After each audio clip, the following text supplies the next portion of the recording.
Welcome to the January 14th, 2025 City Council meeting, 6:30 of the City Council chamber. Start with the prayer. Dear God, today as the session opens, we pray that your presence will be before us and everyone who serves in the decision-making process of our city. We pray for direction, which we ask to be strong and unified. May we continue the legacy of our founders. May we be granted this day the wisdom to make decisions which will be for the good of our city. We also pray for your special blessing on all those who are working to transform our city and make it a better place to live and work. Amen. Salute the flag. I pledge allegiance to the flag of the United States of America, to the republic for which it stands, one nation, under God, indivisible, liberty and justice for all. Mr. Clerk, please call the roll.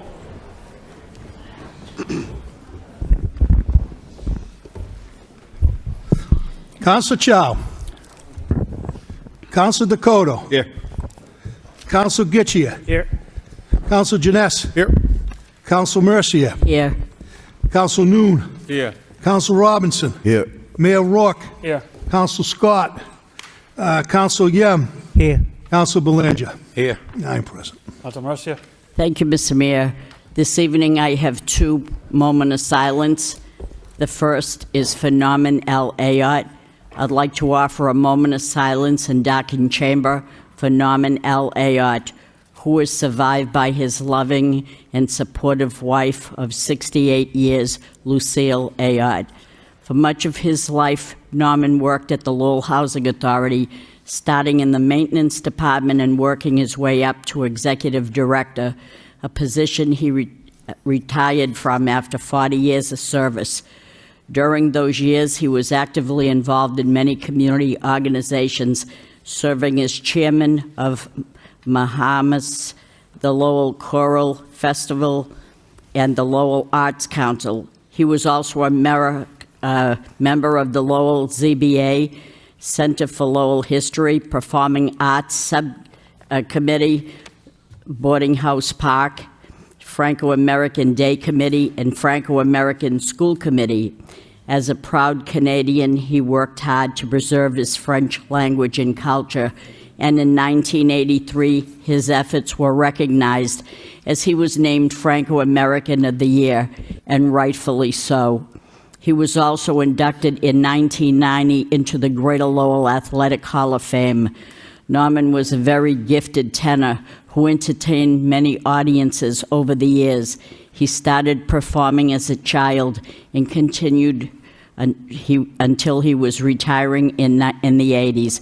During his lifetime, he performed with various choirs, as well as with the Boston Opera Company, New England Opera Company, Lowell Opera Company, Merrimack Lyric Opera Company, Bel Canto Singers, and the Hanover Opera Workshop, as well as musical programs of his parish, St. John d'Arc, where he directed a boys' choir for a number of years and a men's choir for 40 years.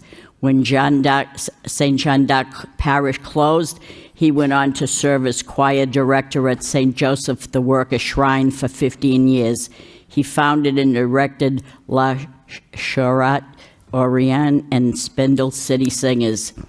Besides his wife, Lucille Barrett Ayotte, he is survived by his 4 daughters, Lorraine Greeley, Diane Latteroot, Michelle Ayotte, Renee Jezik, and his son, Mark Ayotte, 5 grandchildren, 3 step-grandchildren, as well as 3 great-grandchildren.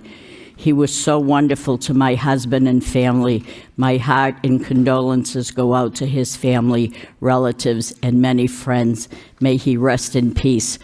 I would also like to offer a moment of silence, and it is with the heaviest of hearts that we share the passing of Emma Claire Mazzetti, a beloved daughter, sister, mother, grandmother, and friend, born on November 6, 1968, in Dublin, Ireland.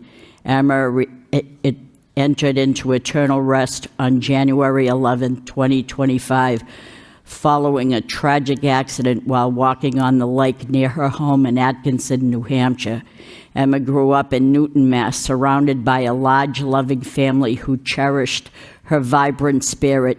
She leaves behind many who will carry her memory in their hearts, including her beloved children, Ronald McNeil Jr., his wife Crystal, and their children, R.J. Ronald III, Oliver, and Orlaith, daughter Devin Kelly McNeil and her son Walter Munger, and Shannon McNeil and her partner Diego Fiore.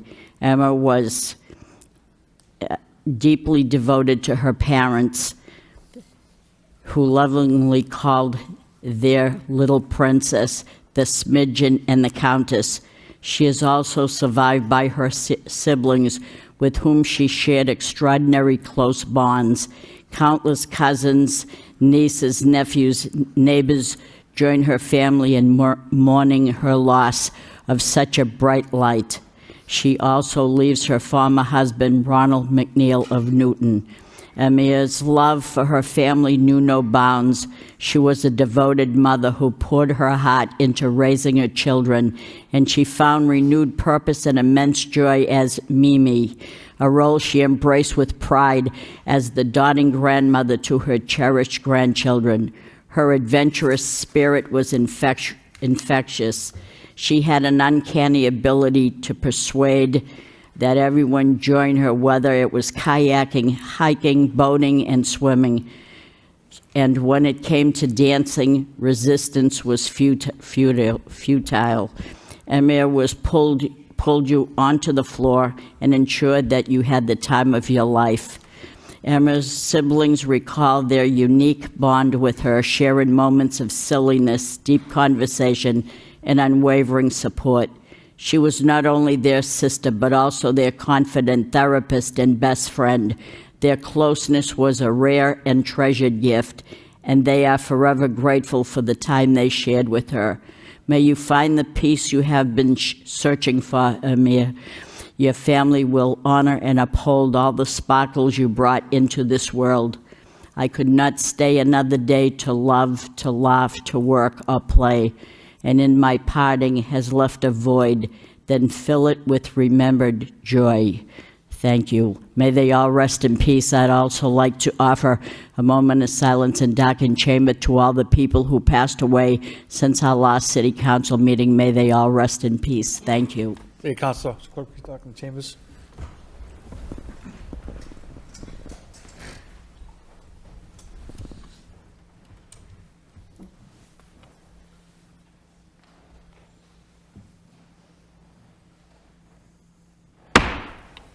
May you rest in peace.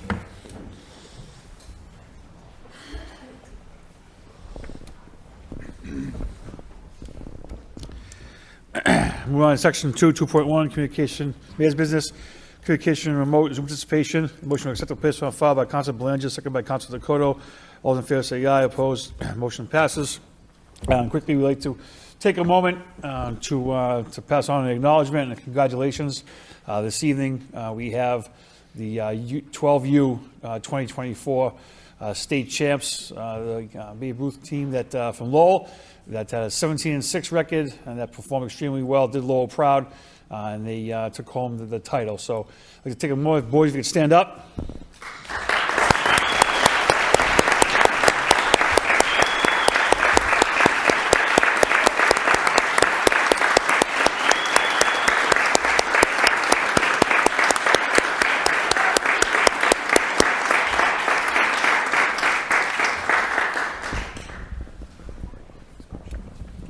Council, get you.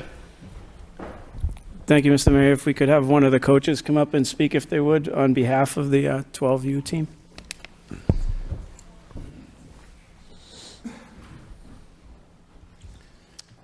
Good evening, everyone. Thank you very much. Manager Golden, Mayor Rourke, members of the City Council.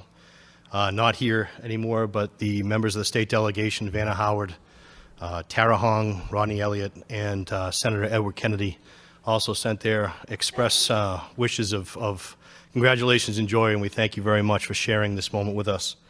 My name is Brian Durkin. I am one of the coaches for the 12U Lowell Youth Baseball District State Champions and the New England Regional finalists for the first time in the history of Lowell. I want to thank the kids for coming tonight, the parents, and everyone for coming out and celebrating. I think it's important that we celebrate the wins. If it's okay, Mr. Mayor, I'd just like to recognize the team and have them recognized for their contributions and for their attendance here tonight. With us, we have Owen White, Keegan Foley, stand up, guys, Jake McNeil, Tyler Durkin, Logan Thurston, Bryson Silva, Connor McNamara, Sam Hines, J.C. Sotorakis, Ryan Galvin, Luke Brown. In the back, we have Coach Brian White, Coach Dave McNeil, and the team manager, Steve McNamara.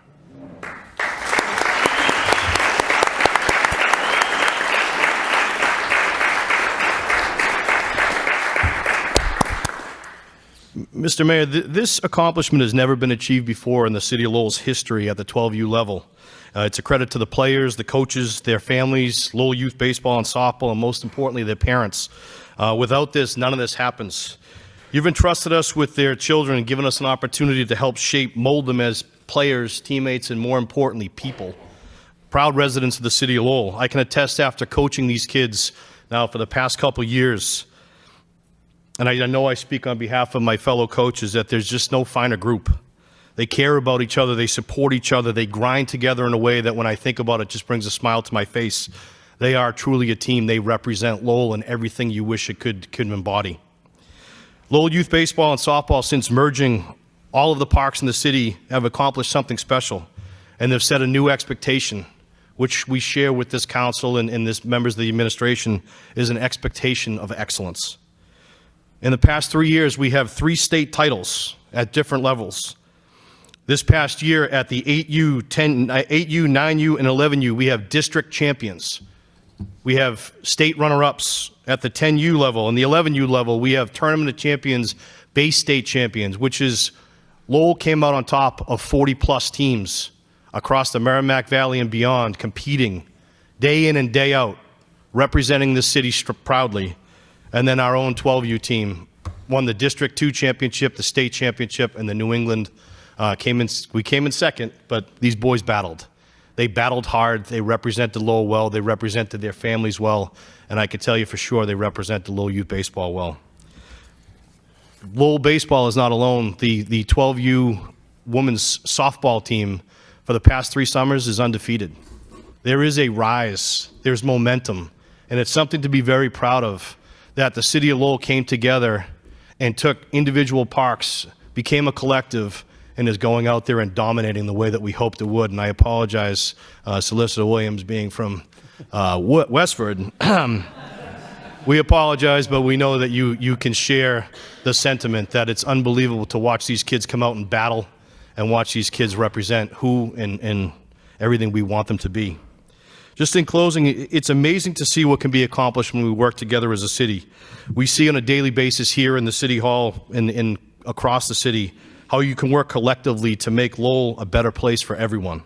We embrace these ideals, and we hope we're creating a deep root system that these kids want to be part of something special for a long, long time and raise their kids and be proud to call Lowell their home. From the bottom of our hearts, we thank you. We thank you for tonight. It means the world to us, and thank you for the opportunity to be recognized in this council. Boys, what do you say?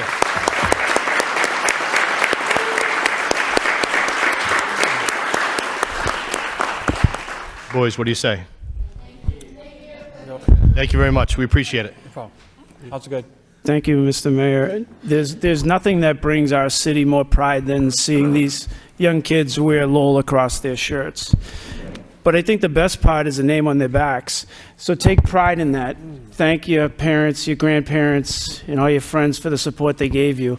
Continue to push. Continue to look at that name on your shirt and remember all the people that helped you get there, because it's a long, lonely ride on those car rides back without them helping you along. So congratulations, and keep representing yourself and your families as well as you did. Thank you again. Councilor Young? Mr. Mayor, may we have a picture with the champion on the council? Sure. Yeah, maybe. wanna Thank come you. With the administration and all of that too. Mr. Manager, you Mayor. included. Thank you. Just 1 second. To all the players, I can remember back in the late 70s and early 80s when baseball in Lowell was paramount. Everybody was playing baseball. Freshmen, there'd be 100 kids going out to play high school ball, and it's good to see a resurgence in baseball in the city. And you never know, one of these days we might be seeing one of these fine young men at Fenway Park. Thank you.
All right, there you go.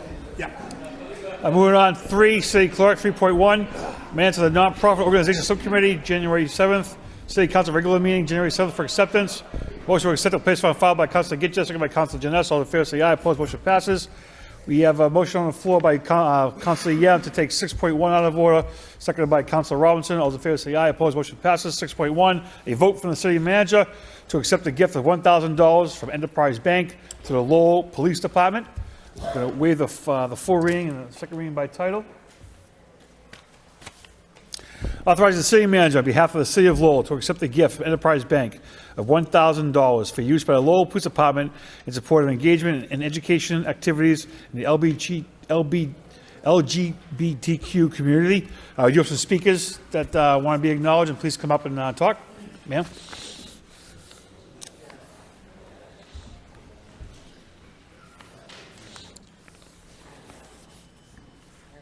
Thank you so much. Eddie Anea, official representative of Enterprise Bank. I'm here with Tanisha Scarlett, who is part of the DEIB program at Enterprise. I'm acting chair of the Pride Corps, which is an employee research group that focuses on LGBTQ plus community in the city of Lowell. And when we heard that Lieutenant Bouchain was going to be a part of a division that focused on hate crime prevention and investigations, we wanted to be a part of that effort. So we organized and honored her and the Lowell Police Department and their efforts by raising money, and it ended up being a total of $1,000, and that was within the bank alone. And we're proud to represent that and present them with that check today. Great. Thank you very much.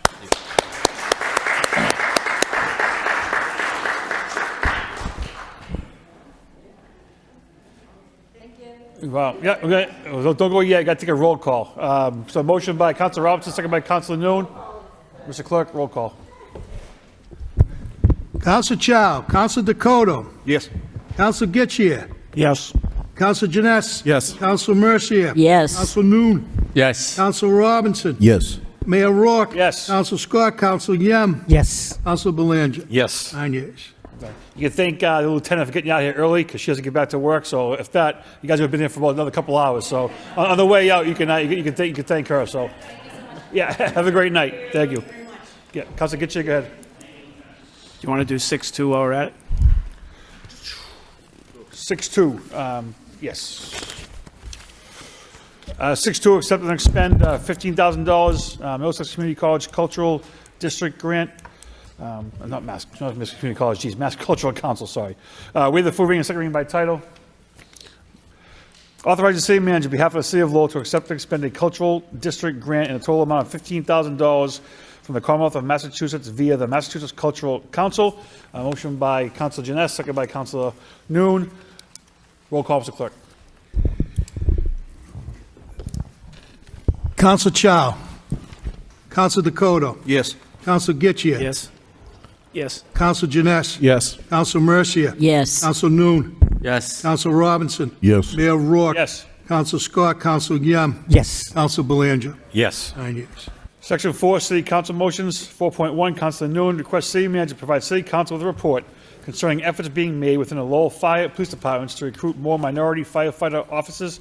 Second by Councilor Mercier, Councilor Noon. Thank you, Mr. Mayor.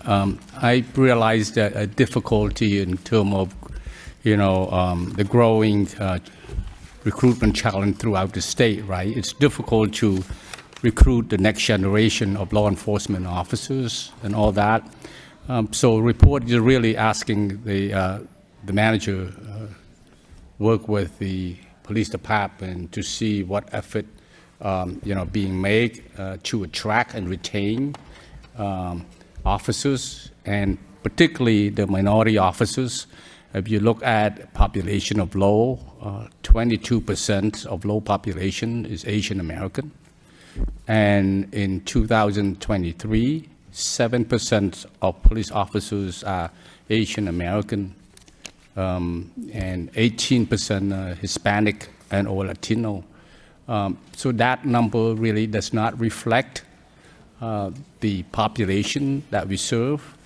I truly believe that a diverse workforce will not only reflect the population that we serve, but also will address the issues of community policing and reaching out to and building trust among that minority population. So I like to see that and see what have we done in terms of that effort. At the same time, I also understand the difficulty of the challenge that we face, recruiting not just minority police officers in general, because the environment or what's out there this day, So and that's the report, So. Thank you. All in favor say aye. Opposed, motion passes. 4.2, Councilor Noon requests city manager with MIS provide a timeline for the full implementation of the 311 system. Second by Councilor Robinson. Councilor Noon. Thank you, Mr. Mayor. I know that Councilor Robinson filed a number of motions on this, as well as Councilor Kuchia.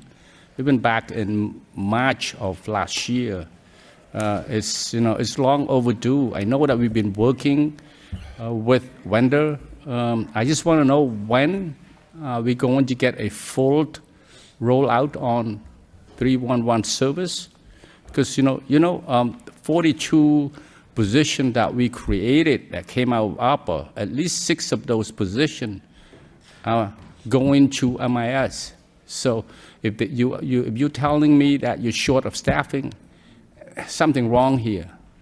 You need to get us that report. You need to get this done, the rollout done, full implementation as soon as possible. It's supposed to be done, a few months ago, but it was not. And that's concerning. Thank you. Councilor Robinson and Councilor Getchia. Councilor Robinson. Thank you. Are we still on track for, I know we did the beta that was rolled out. We're trying to work at the kinks that might happen out. It hasn't been released public facing yet. Are we still on track for maybe February to have the public be able to access app and then at least like 10 out of the 30 plus potential requests be implemented at that time? Mr. Manager? Thank you very much, Mr. May, through the council. Yes, we're all eagerly awaiting 311, as everybody knows. We do have, we've finally onboarded the last person just within the last 3 weeks. But March 10th is going to be our hoping, and I've just committed to it, so it better happen. As far as our full rollout, and that's going to be everything that people are going to be able to enjoy with 311. We have found some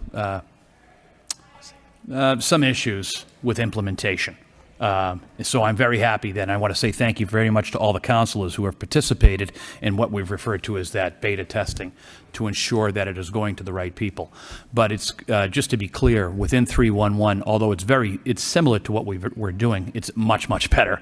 We're still in the training phase for all of the employees to be able to understand how to take this down. So we're not only saying we're a 311 community, but we're going to be able to access all of this information appropriately when it comes in, say, for a pothole. We're going to know when it came in, how long it took, when it was completed.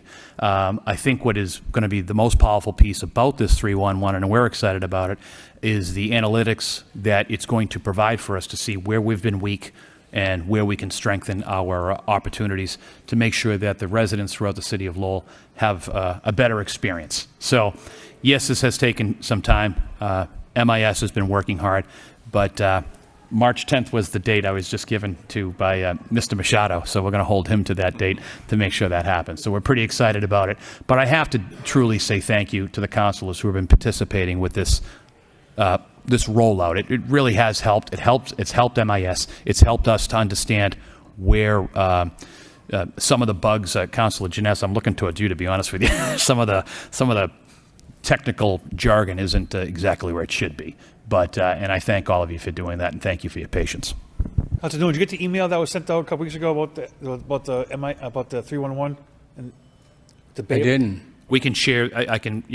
We'll make sure we share it with everybody, and it's something that, for the council to exercise and use and kind of push it around a little bit. And I know it has.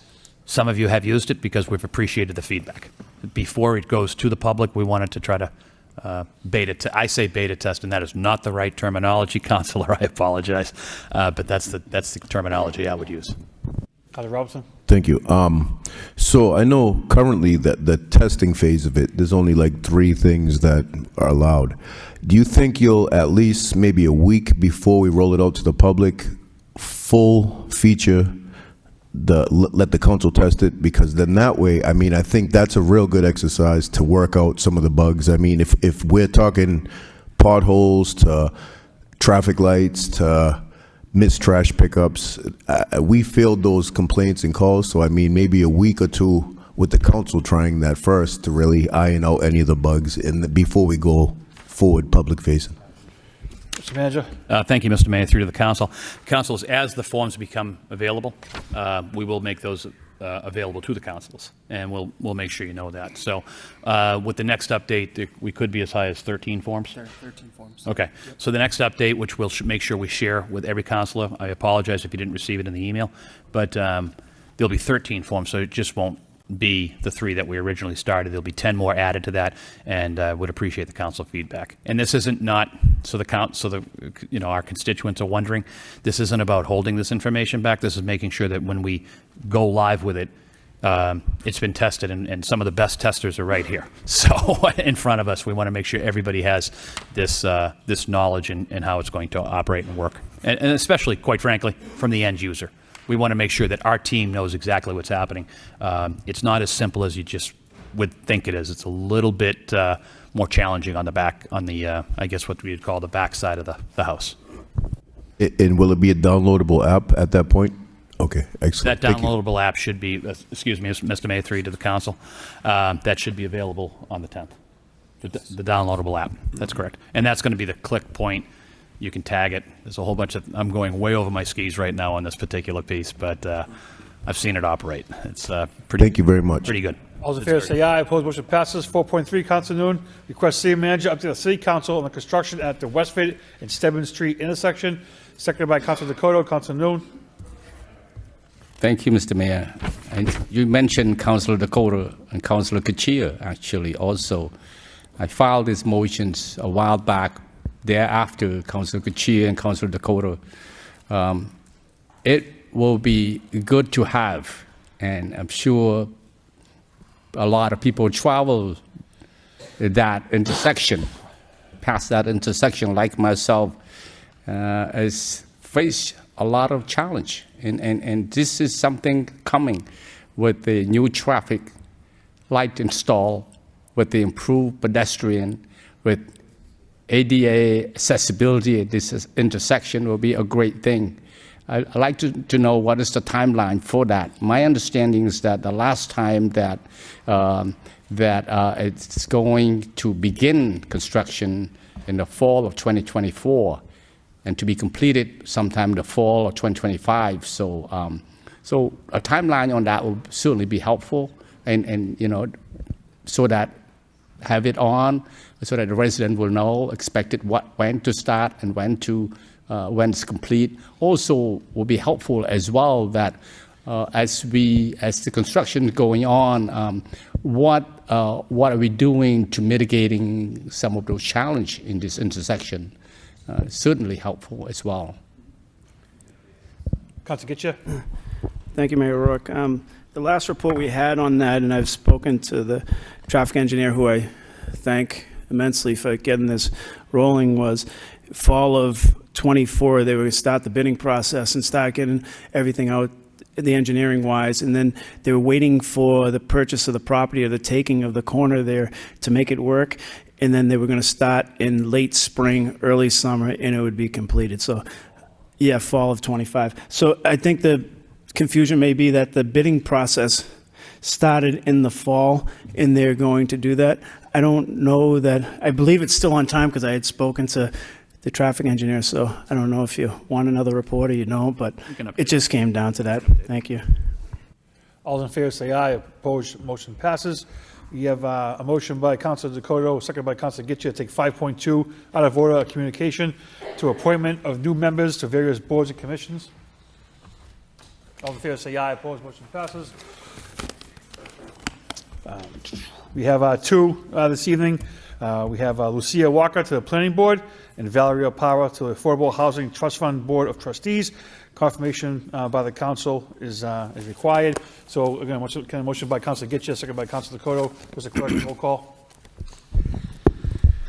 Council Chow. Council Dakota. Yes. Council Getchia. Yes. Council Janess. Yes. Council Mercia. Yes. Council Noon. Yes. Council Robinson. Yes. Mayor Rourke. Council Scott. Yes. Council Scott. Council Yem.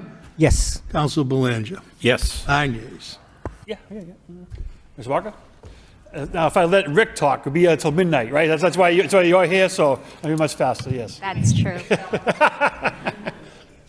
Good evening, everyone. Lucia Walker. I just wanted to thank City Manager Golden and his team for appointing me. Thank you to Mayor Rourke and the rest of the councilors for said appointment. I look forward to working alongside the current planning board members, and as a lifelong resident of Lowell, I consider it a privilege to serve my city, and I shall do so earnestly. Thank you. Thank you for your service. Yeah.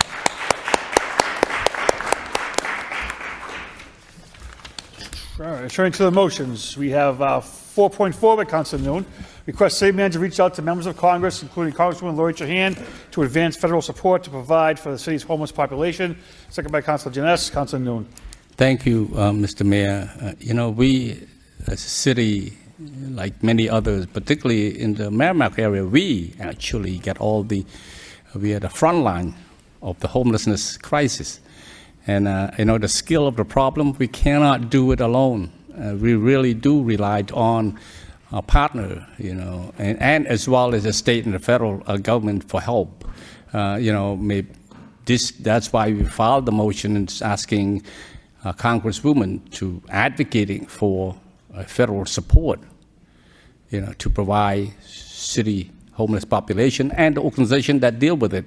We just did this last week. We have the Lowell Transitional Living Center. They do a good job, but they do need some help. They need a resource. The state and the federal can step in to help because of the scale of the problem. That's why the motion. We do 4.6, Council Adams, there's some more 4.6, Council Robinson, Council Kitchener, request city manager contact the governor's office, Congresswoman's office, Kenny's office, state delegates to seek any funding opportunities and improving LC services program as well as facilities.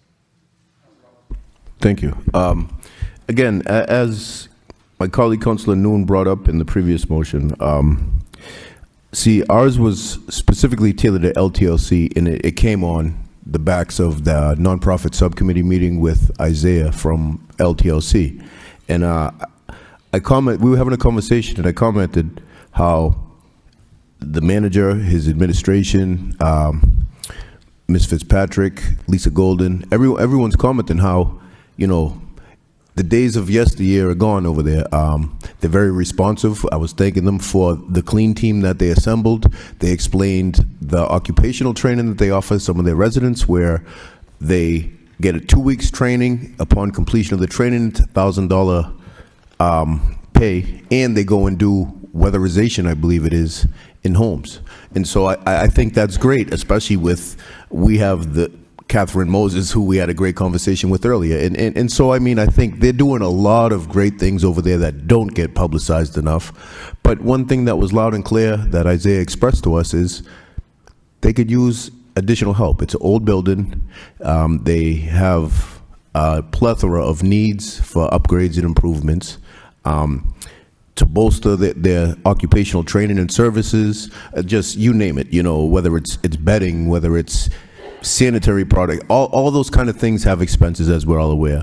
And so I think this motion is looking at, can we come up with something as a council, as an administration, and if there's nothing available now, how do we ensure that our partners will keep their radars open, so when any grant opportunities open up for social service providers, specifically LTLC, because as it's thrown around, they're the largest shelter north of Boston. And we know that very well. It's in our backyard. But I'm not sure if those with the big checkbooks understand that. So please, anything that we can do, and I know, Mr. Manager, you have a lot of experience down the State House, so anything that you can think would help to nudge the state, the feds, to come in and say, even here's a couple dollars to help LTLC's efforts, it would be greatly appreciated. Thank you. Council Getcha. Thank you, Mayor O'Rourke. I think the toughest thing is when the nonprofits come to the nonprofit subcommittee and you see what they're actually providing, and you see a lot of the things that are happening around us. So one of the key things is that it's ground zero for people searching for help is the shelter. So when you listen to Isaiah Stevens speak, and he talks about health care for the homeless provided only on Wednesdays from 4 to 8 p.m. So you look and you say, how do we gain more revenue down there to try to help people who could use health care for the homeless, obviously? And how do we create, well, we have people coming searching for help, whether it's an overnight stay or something. I'm sure they see multiple people, as he said. They drop in and you're looking for health clinics, or you're looking for other resources, and do we have the way to provide for them? So that's really what the reasoning is behind this. Is there a way to use that as ground zero and start to filter out that way, rather than just being it's an overnight stay and try to push, which he explained it wasn't, but they needed more help to grow the program, because the program in certain instances is at max. So on those Wednesdays, you just look from 4 to 8 p.m. is the only time the homeless people can have health care. And I'm sure that if it was open further, we could actually help more. So that's really all it was about, Mr. Mayor. Thank you. All those in favor say aye. Opposed, both motions passed. 4.5, Council Robinson, request city manager have the proper department explore holding a civil service exam recruitment session with assistance provided regarding application process ahead of the January 18th municipal police MBTA transit police officer deadline. second by Council Noon, Council Robinson. Thank you. I'm sorry about the date on here. It should be January 28th is the deadline. I'd first like to say Lowell Police is doing a phenomenal job, Lowell Police Department. It's all over their social media that this opportunity exists right now, and they're looking to recruit. They're throwing that out there and letting the community know, hey, interested in joining LPD. This motion is kind of a request. Would it be at all possible to maybe host a one-day set hours event where you invite people in, and if they need a little bit of assistance with the application, okay, we have somebody there that can help you walk you through the application process. This is what you're going to be required to need at the time of applying. I just think it's another way to do a little bit more community outreach, invite people in, and help them. I mean, do we get 2 people? Do we get 200 people? I don't know what the appetite is.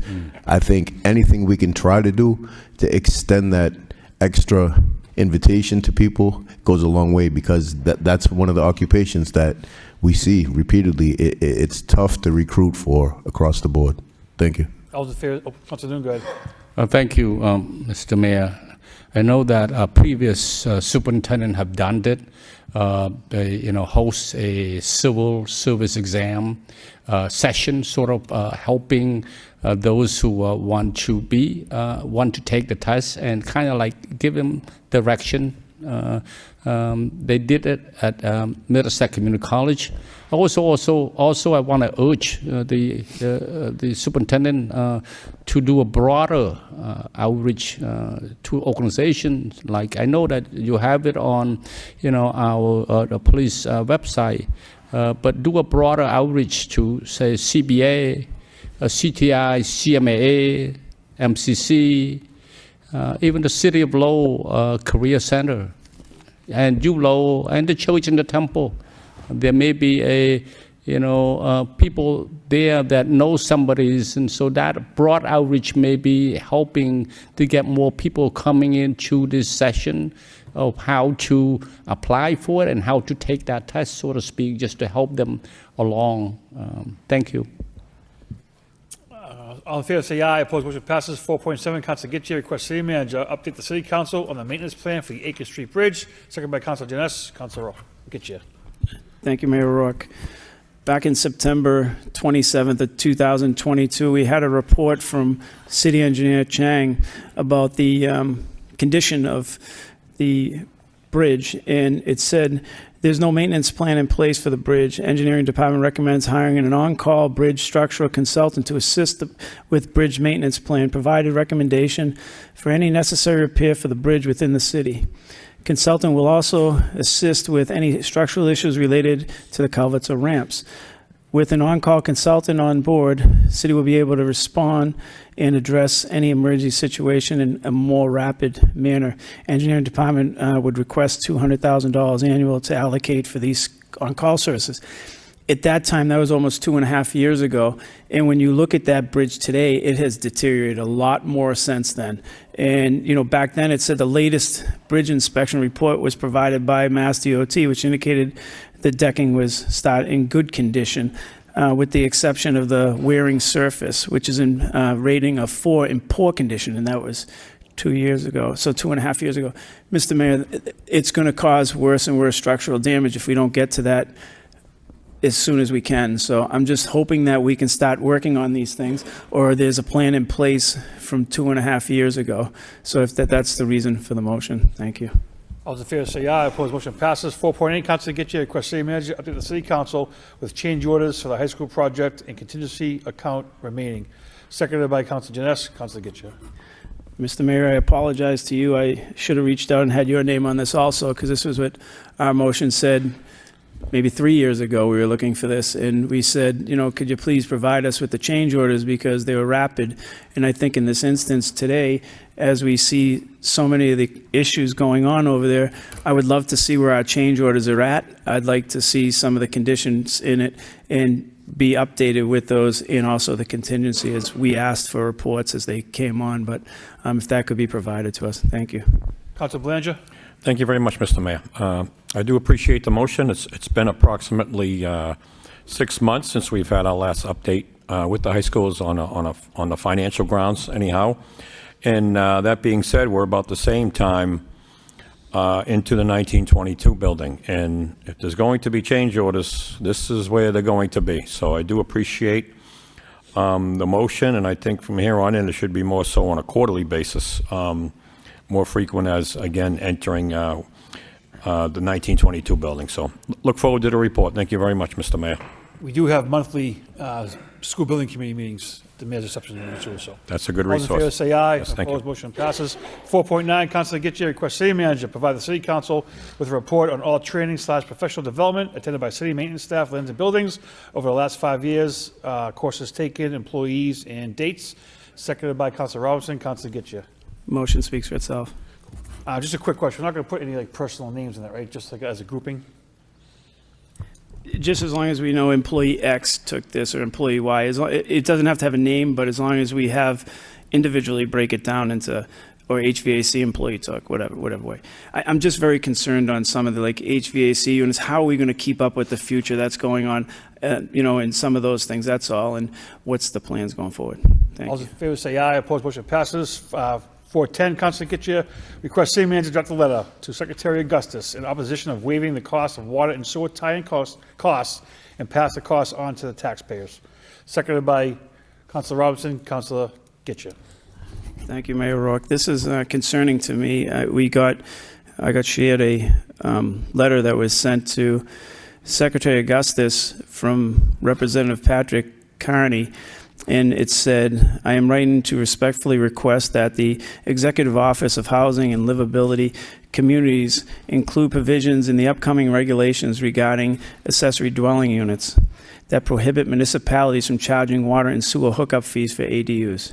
I'll stop there because I think that the city of Lowell, we're challenged already with combined sewer overflow. And as we listen to the city manager, the town manager from Chelmsford, talk about how now they're containing their sewer to the property that they're actually building on because Lowell can't take it right now. And for us, these hookup fees or tie-in fees are actually a way to generate, to offset some of the costs that we're going to have to do to separate some of this stuff.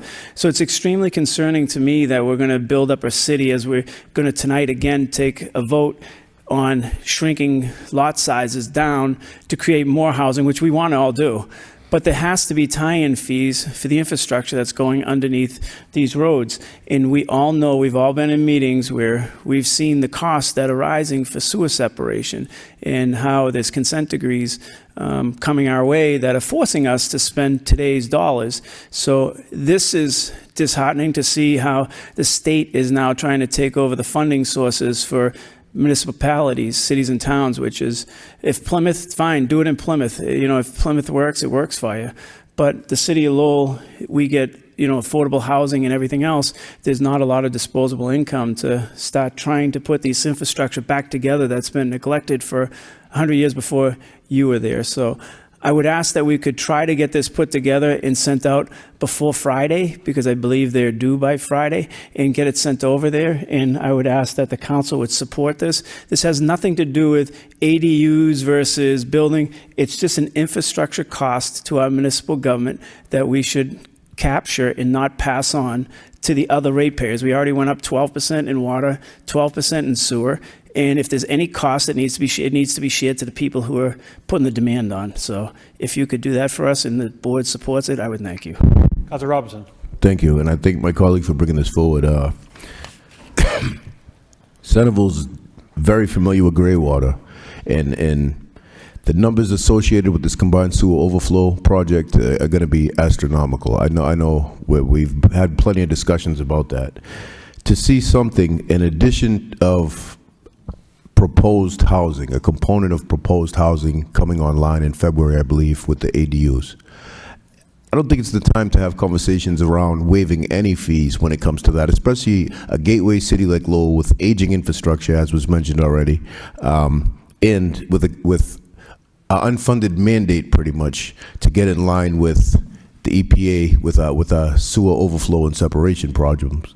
There's no way. So I hope we have the leg to stand on to try to resist this, because I don't see how they can turn around and tell us we're not allowed to charge a fee that's barely scratching the surface on what our expenses are in the grand scheme of things. So thank you. All those in favor say aye. Opposed, motion passes. 411, Council Gitche, Council Janess. Request city manager set up a tour of the finished portion of the high school project and the areas still needing to be completed. Provide the council with a schedule outlining the areas needed to be completed and the expected time frame for completion. No second needed. Gentlemen. There's a registered speaker, Kendrick Delorbe. Not present. Not present.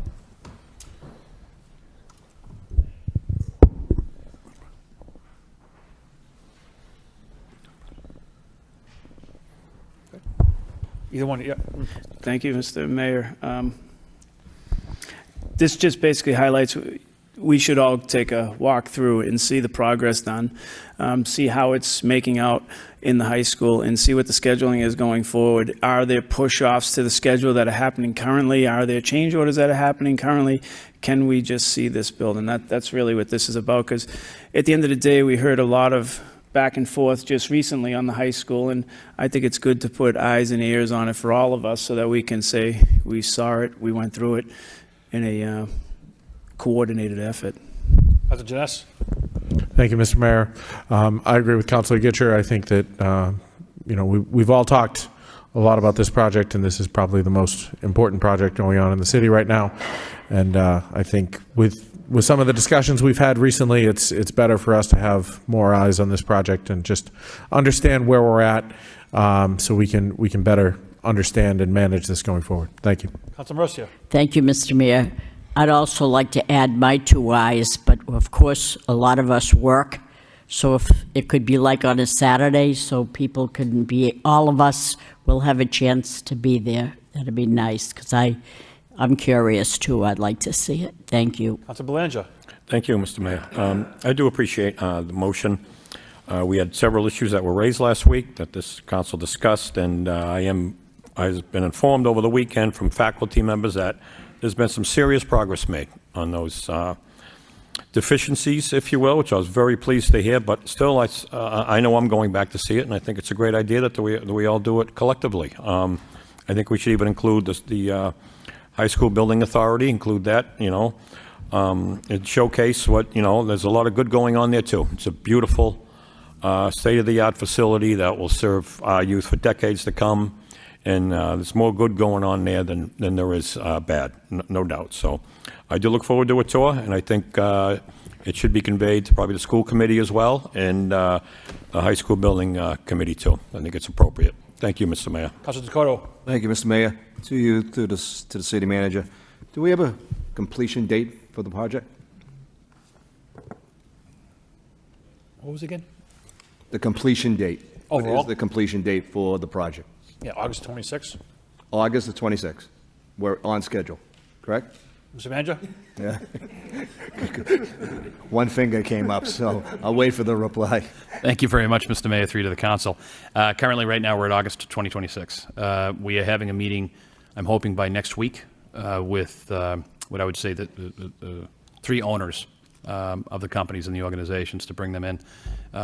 Quite frankly, the fact that the council had to do this with the 17 to 20 items that were just hanging on consistently wasn't necessary. So, although it's always welcomed, but it wasn't necessary. It's something that should have been happening all along. So, I'd requested that the 3 owners come in to see us, and I'm hoping it's going to be next week. I don't want to overspeak yet because it has not been set up at this time.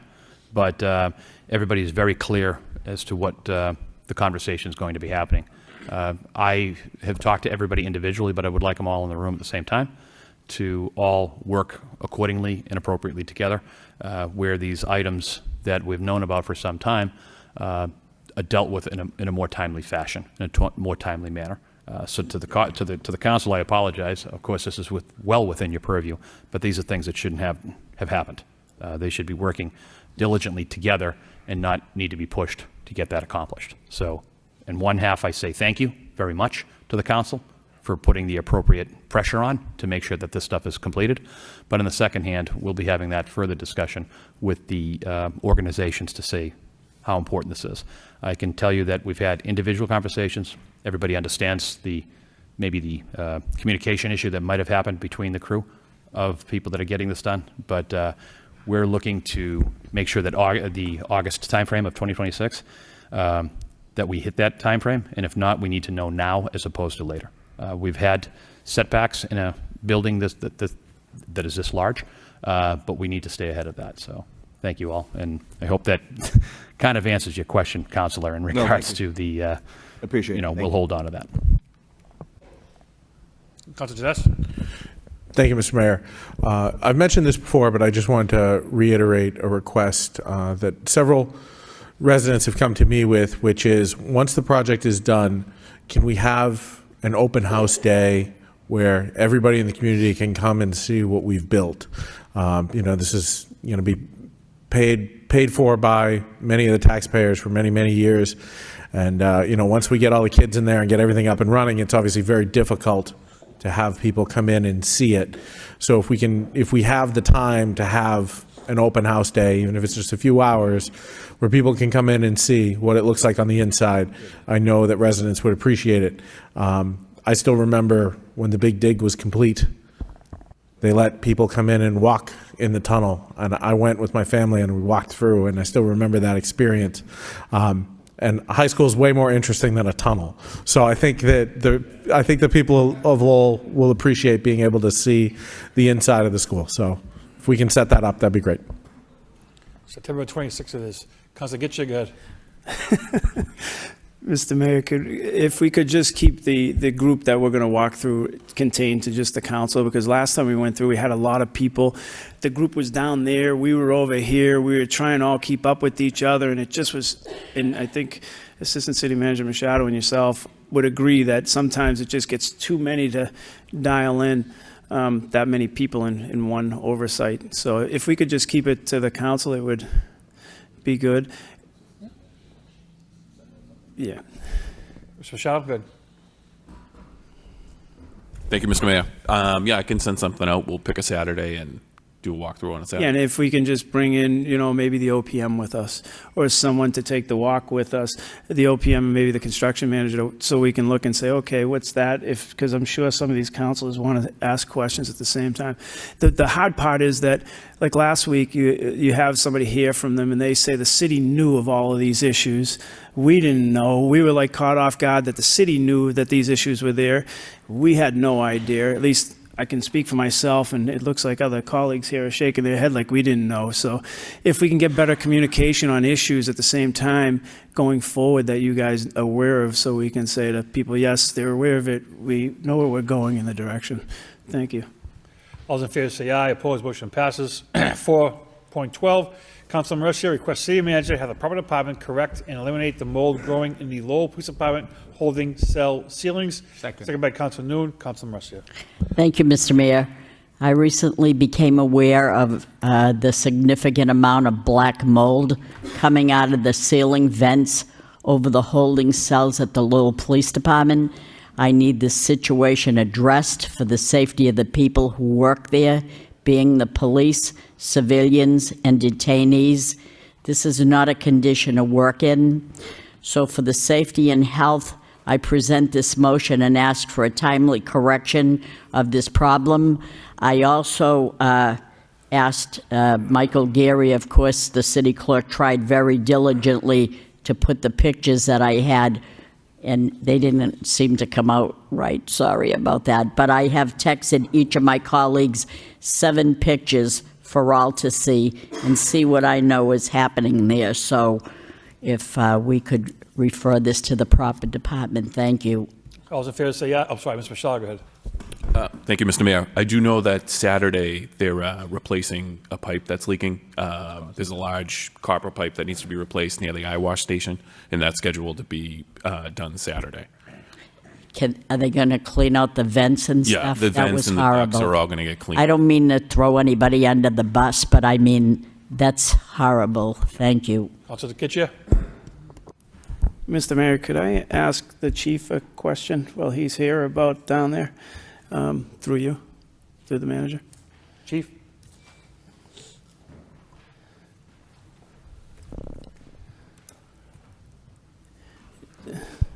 Good evening, Chief. Good evening. Just a quick question for you. Did you know about this stuff, or is this the first that you're seeing of it? the pipe leaking, which leads to a lot of the mold that's there, that's been repaired. The tiles have been repaired a few times. It's an ongoing problem with the aging building. There's some cracks in the foundation that are going to be addressed that also lead to that. There's been different repairs over the last couple of years, so it's been an ongoing issue that with an aging building that we're trying to constantly remedy.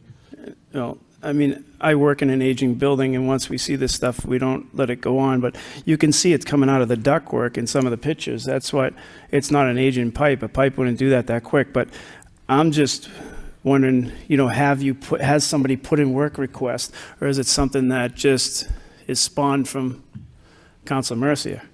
Because if we know about it and you're asking for the help and it's not provided, that's totally different than, then we need to do better on our maintenance end. But if this is something that no one reported over, then it's, again, it comes to the high school thing. How do we go forward? And it's not like I'm trying to put you in a box and say, Chief, you're in charge of police, not this stuff. So I'm just wondering if this is a known issue that people have put in work requests for that's been sitting there, or is this something that just appeared because of Councilor Mercier? Mr. Manager? Thank you very much, Mr. Mayor, to the council. Council, this is on us consistently. This has been an issue that has been happening over there. The cleaning of the vents, we've recognized that is a problem that we have not been keeping up on.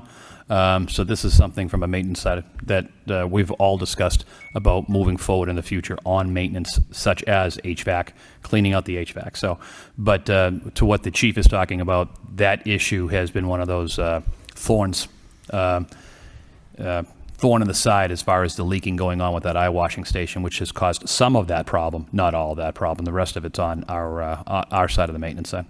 Yeah, because my question is more about the heating unit and the variations between temperatures that would cause this to live within. That's what the issue comes down to, more so than the ceiling tiles. They can all be replaced. You could replace all this next week and then have it right back, even after cleaning the ductwork. So it just comes down the to AC, the chiller this past summer. I'm going to say September or October. So they replaced all that and didn't do the certainly agree, ductwork. too, with the new police station. That's a great idea. Thank you. I think if we can knock down Smith Baker, we can get you one temporary so we can fix that.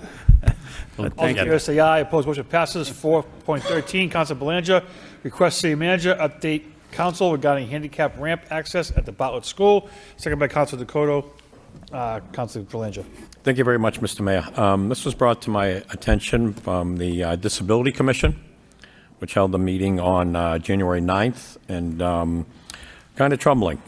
So apparently at the Bartlett School, internally now, we have some handicap lift gates that are out of service, not one, but two, but three, which therefore limits access for kids with limitations, if you will, and I'd like it looked at to see what we can do. I understand the state's procurement laws with the bidding process and that. I don't know if we can legally circumvent that. Mr. Mayor, through you to maybe the city solicitor, could we use an emergency clause here to help remedy it? Can we build some temporary ramps in the interim until we can resolve this? But either way, I don't like seeing these kids not having access to be on the stage or with their peers much longer than they have been. So I'd like it looked at as soon as possible. Thank you very much, Mr. Mayor. All in favor, say aye. Opposed, motion passes. Section 5, communications from the city manager. 5.1A, surveillance cameras in downtown Lowell. Council Noon. Mr. May I suspend the rule on and move the motion response C? We have a few registered speakers here, if you don't mind. Sure. I started A, so I'll get to A first, right? We'll be there in 2 minutes anyway. Council Noon, go ahead. Thank you, Mr. Mayor. Through you, Mr. Mayor, to the managers, if I can ask the chief to come to the podium, back to the podium, please.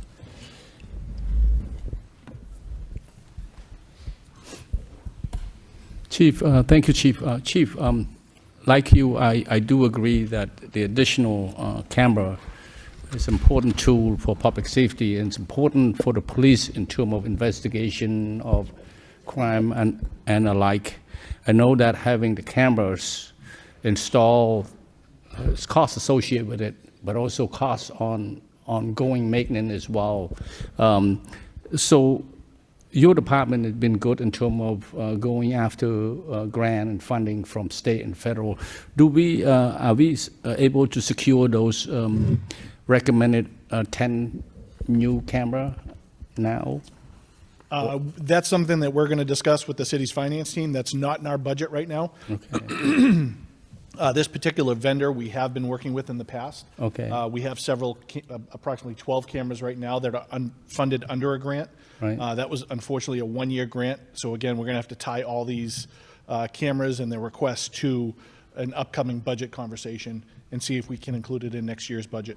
So the cost here, identified here, estimated of $62,000 annually, right? For both, for the ongoing maintenance, is that correct? That's the annual fee for us to have those cameras in our possession. They're responsible for, if a camera gets damaged, they would repair it. That's right, that's right. The only thing I just want to clarify is, in my report, that's the annual fee. The first year would actually be approximately $117,000 for the installation of all the cameras, plus the first year's maintenance costs. I see. And then it would be approximately $62,000 every year after that. And this is this installation of the 10 camera or additional cameras, and this is for the downtown area only, Correct. right? All right.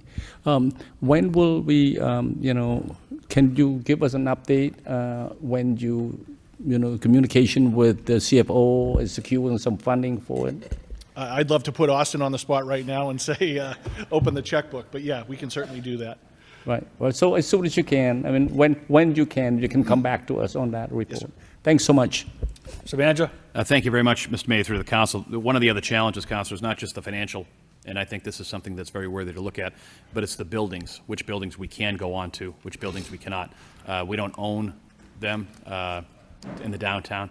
We've gotten some positive response from some folks that were more than happy to say, absolutely, you can do that here. We'd love you to.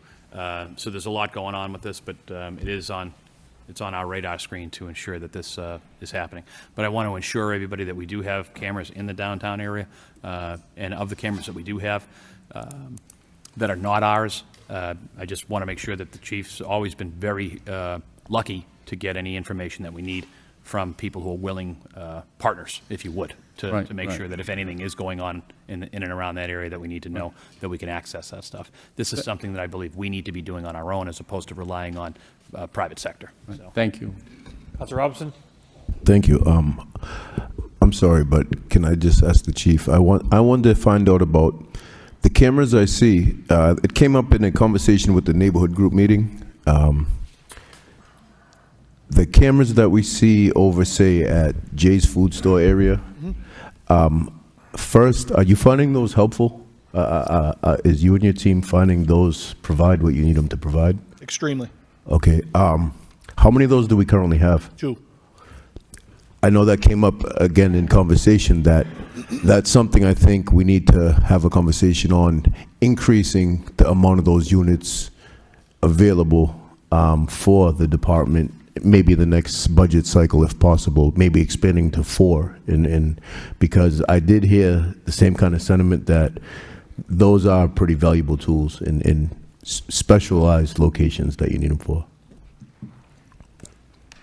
Mr. Manager? Thank you, Mr. Mayor, through the council. Councils, there are other cameras that we have as well.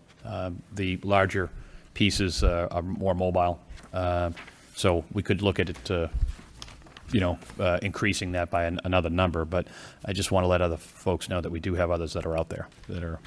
I mean, my train of thought was kind of, and again, we just saw recently for the winter, people actually sledding again in the South Common.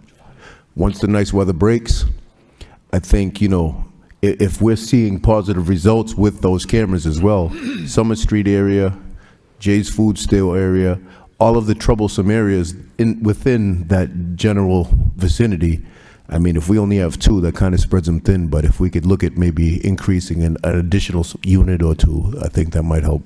Thank you. Councilor Belanger? Thank you very much, Mr. Mayor. I think it's a great motion.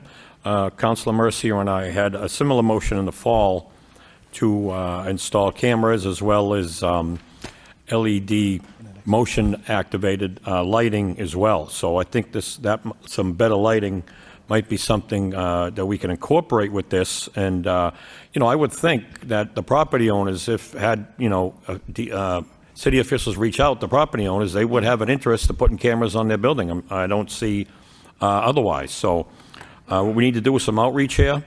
I know it costs money, but I think it's very, very important. And we can, again, include, hopefully, maybe the property owners be willing to pay for the lighting, solar powered. It's a one-time cost. Maybe we can work with them closely to achieve lighting as well in the problem areas, as well as cameras. And we'll be in pretty good shape down there. So this is something I'd like to see done. Thank you very much, Mr. Mayor. Motion response B, public safety for special events and festivals. Councilor Robinson. Thank you. Thank you for the motion response.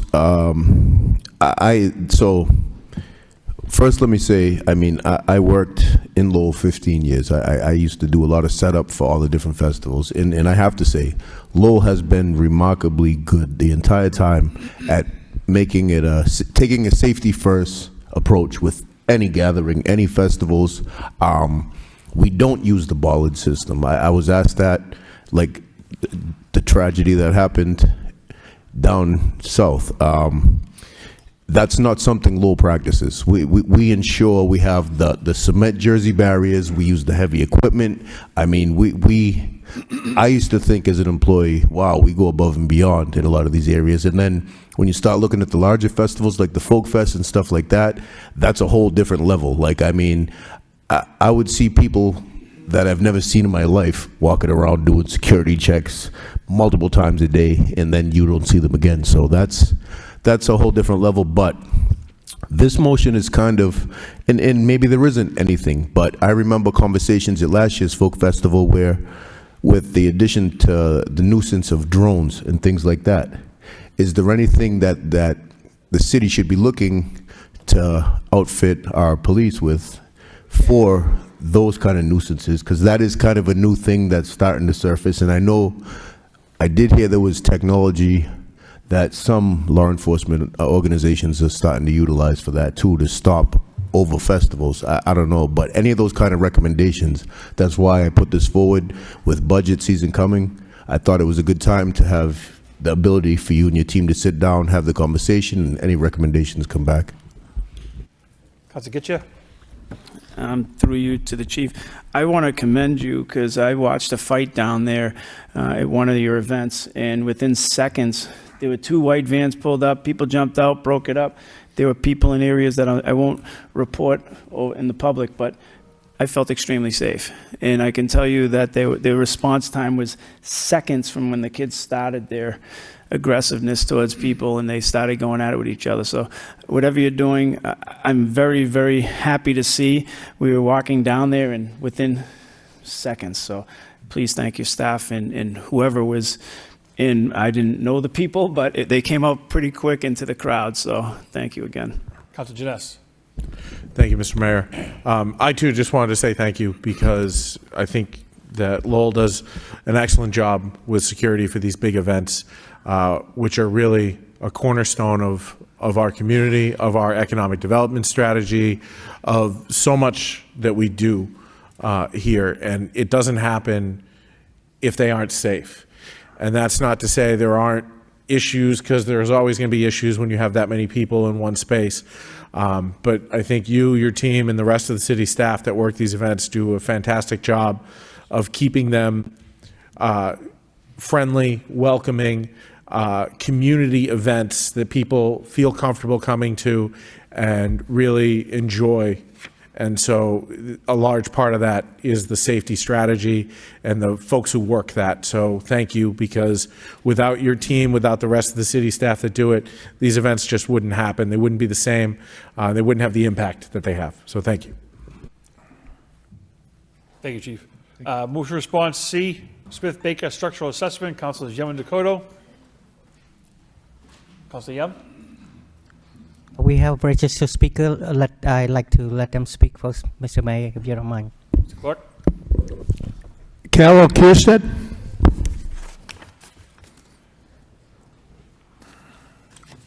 Thank you, Mayor Rourke and members of the council.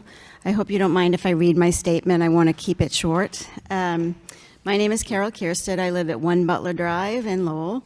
I've been a resident of Lowell for 60 of my 68 years on the planet, and I'm a member of the Save the Smith Baker Committee. I'm here to ask that the council seriously consider the resurrection of the grandeur that was once the First Congregational Church.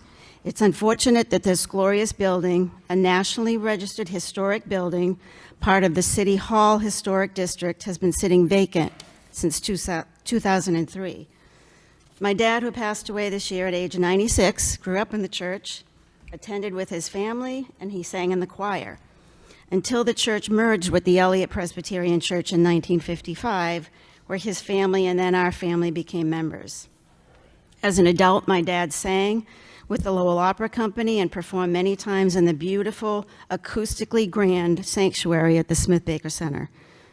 Our city's identity, formed on the backs of greats like Paul Tsongas and Patrick Mogan, is about history, the history and its peoples, its role in the nation's development, and it's about culture, the culture of its people. Landmark historic buildings should be saved and repurposed to preserve and share our heritage with residents and visitors in ways that no other city does. As someone who worked in the Southeast Asian refugee service community for many years, I'm excited for the opportunity to hold the country's first Southeast Asian Refugee Museum. I'm also excited for the opportunity this would provide to host cultural and community events showcasing local and visiting artists. As an educational leader, I see enormous potential for learning opportunities for Lowell's youth. The committee is committed to taking on the responsibility for this building and engaging in a market analysis and development of a detailed business plan. As part of our planning, we will engage with the business community, civic leaders, cultural organization, and others to seek their input into what would make Smith Baker a vibrant and economically successful enterprise. The Smith Baker Center is optimally located in downtown, thereby providing a unique opportunity for both preservation and economic growth and vitality. As I said, I've lived in Lowell all my life, and I've seen all the ups and downs and the struggles to really bring the downtown area into a vibrant, economically thriving community.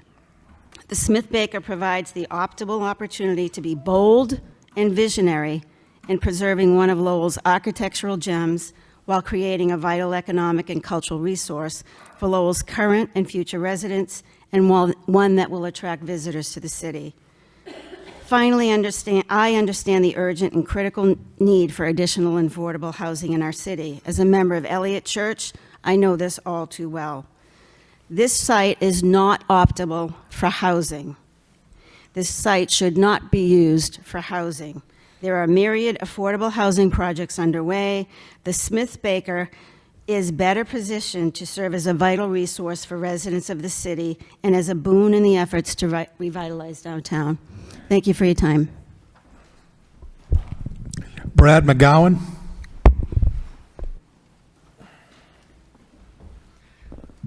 Thank you.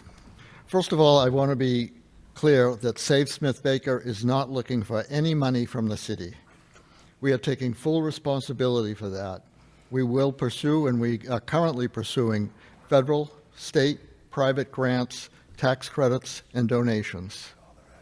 The report of the Gale Associates shows us that all of the problems of Smith Baker Center building are repairable.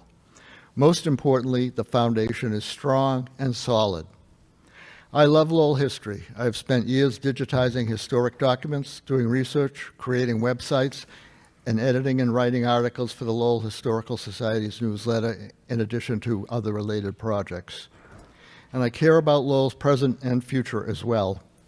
When I found out that the Smith Baker Center might be demolished, I also found out about kindred spirits who are not only interested in, but passionate about saving this building.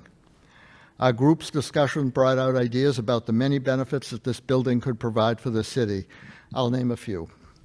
We want to create the nation's first Southeast Asian Refugee Museum. It's time for us to recognize the great contributions that Southeast Asian communities have made to Lowell over the last 50 years. Also, we want to create cooperative working spaces for community groups and activists from underserved communities. For example, the Afghan community has expressed a desire for space. Many others would benefit as well. We want to create high-tech workspaces for small business startups who don't have adequate access to these resources. We want to create performance spaces, event spaces, and exhibit spaces for groups who need them and don't have access to them.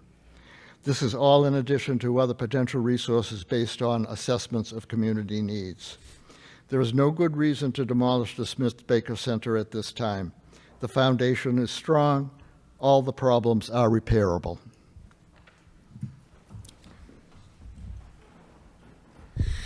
Rania Areth.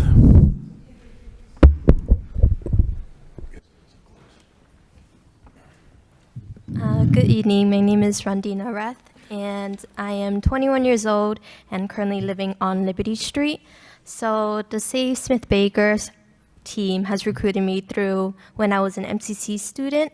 As a graphic design student, we are required to have portfolios down at the academic center where they viewed my work in terms of my goals of having both my culture and modern work fused together in terms of my artwork. So they had scouted me for this project in order to preserve the Cambodian culture within both modern terms and through the history as well. And I believe us having this building not only will educate the youth, but will educate any visitors or anyone coming in to know both the history of Lowell and both of what the community of Southeast Asian people have become through here. Thank you. Rate Noi.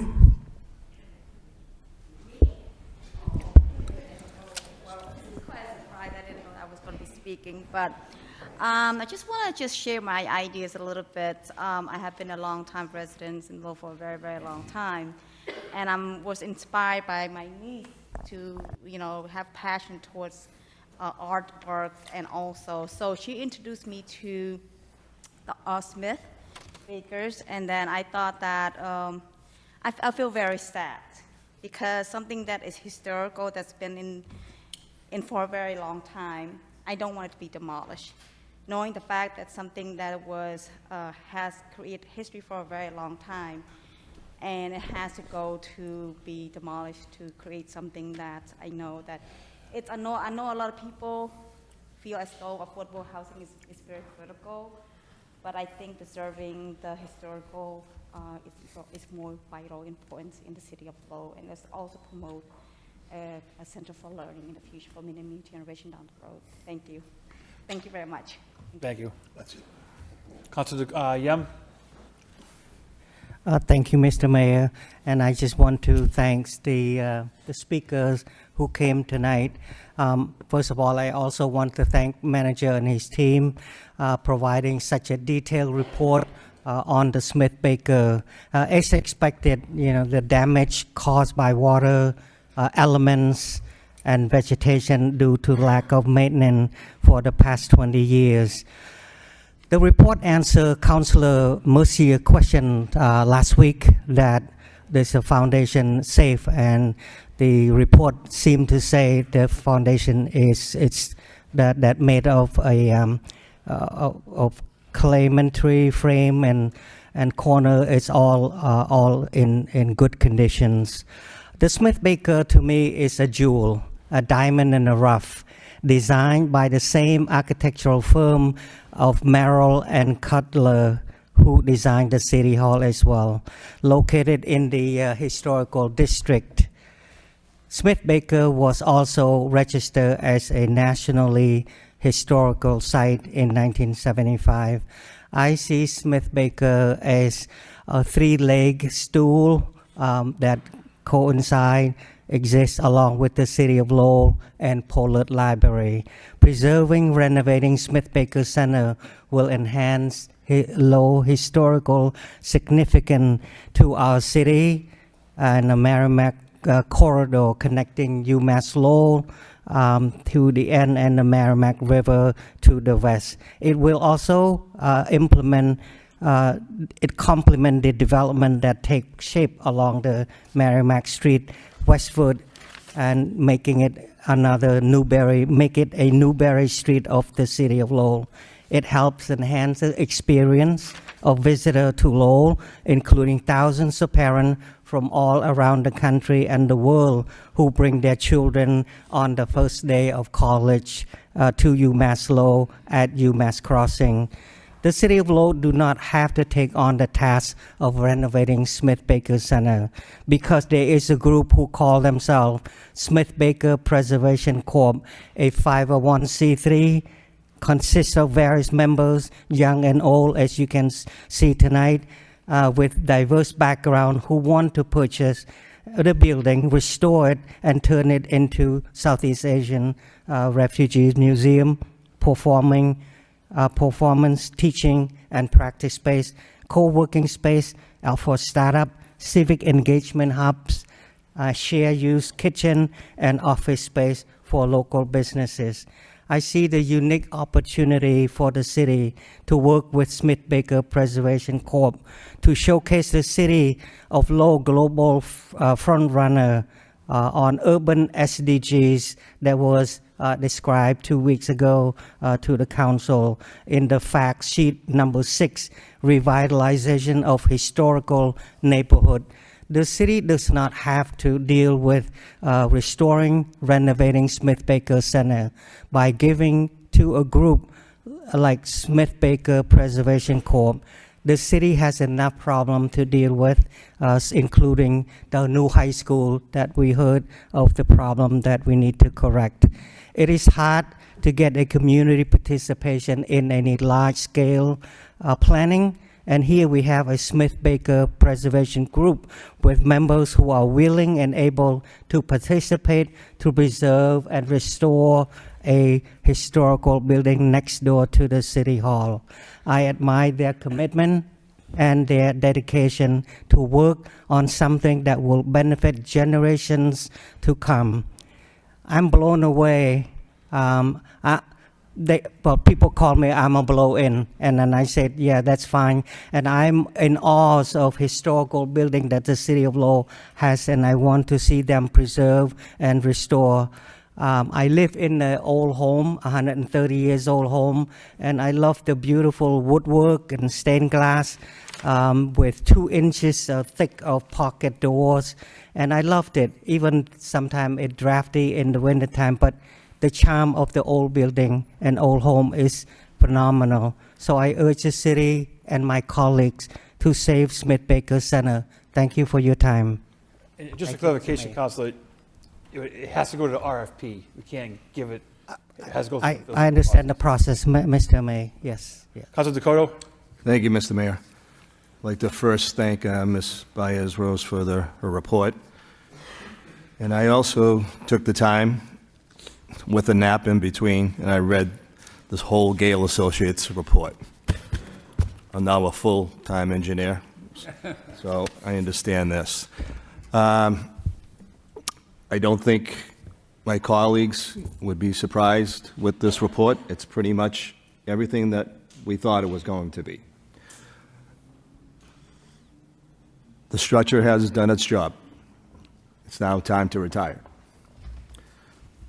When we look at these reports and the money that it's going to be needed just to bring up some improvements of $4 million, not even including hazardous waste, this project's going to be $10 million, $20 million to get it to what the group is looking to do.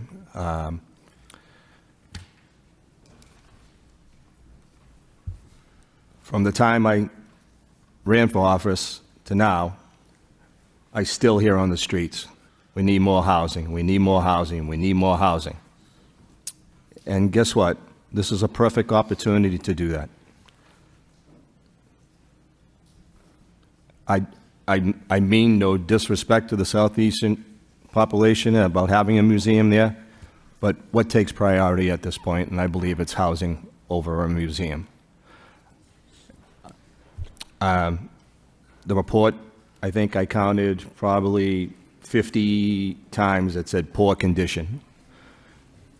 And the building's been sitting there vacant, not doing anything. I applaud the group that's getting together, but to find that money and how long it's going to take, if you did find that money, We've been waiting 24 years now. That building hasn't been doing anything for 24 years. And then, to be quite frank, it's an embarrassment when people come here, the folk festival, and they look at a building like that with a big X on the front of it. I'm sorry, but it's time. And I would formally make a motion that we begin demolition of the Smith Baker Center. I would ask for a second. Second by Councilor Gitcher. And I'd let my colleagues speak on the motion. Councilor Belanger? Thank you. Thank you very much, Mr. Mayor. For starters, I do want to thank the speakers of the Smith Baker Preservation Corp. For all their hard work, their interest, and their willingness to take on such a monumental endeavor. I want them to know it's greatly appreciated.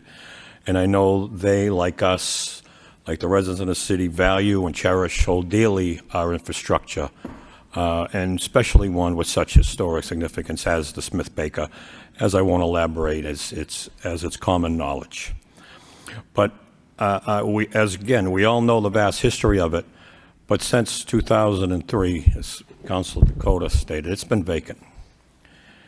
And that history in the approximate 24 years, 24 years, it has not been maintained well at all.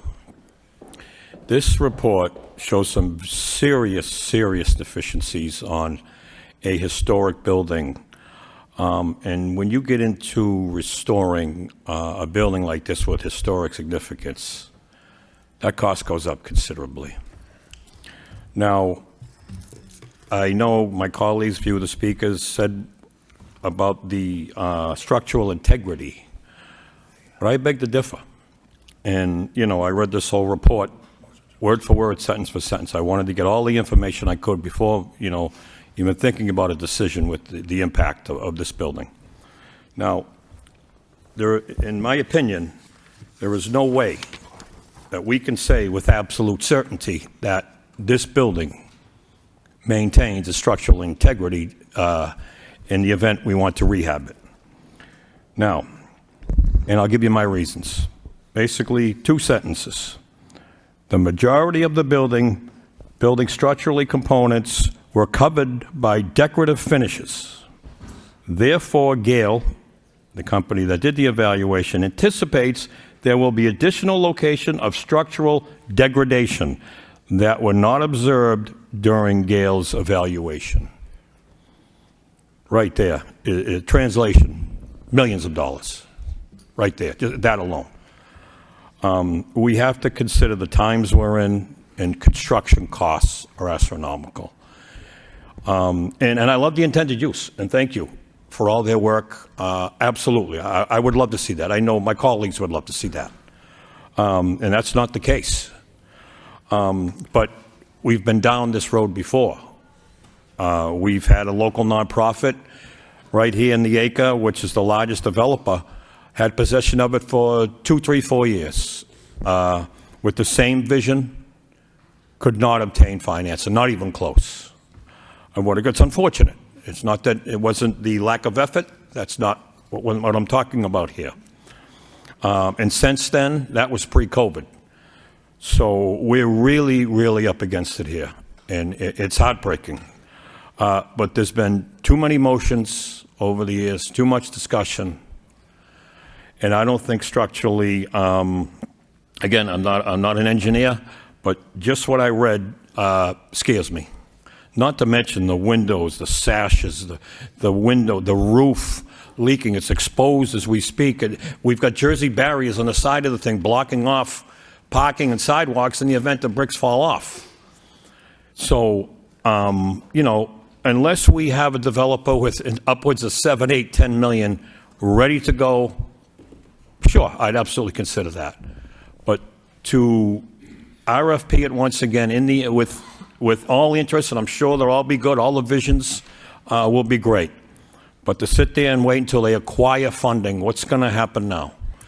It would take far too long. We've been down this road before. And I don't say this gleefully. There's no joy in this whatsoever. I just think, as Councilor Dakota stated, I think it's time. The building has no value. This report alone, $60,000. for what's in front of us. Not that it's not informative, I have no regrets.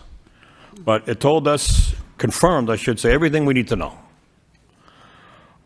So I'm going to support Council Dakota's motion with heartbreak. Unfortunately, it's sad, but necessary. Thank you very much, Mr. Mayor. Councilor Mercia. Thank you, Mr. Mayor. I appreciate the people coming up with the passion that they have to save a building and to say that it's historic. It's a historical structure, absolutely. But let me take you back to St. Peter's. My heart was broken when that was torn down. That was a historic, significant building in the National Treasure Register of Historic Buildings, and it broke my heart, but yet it's not there today.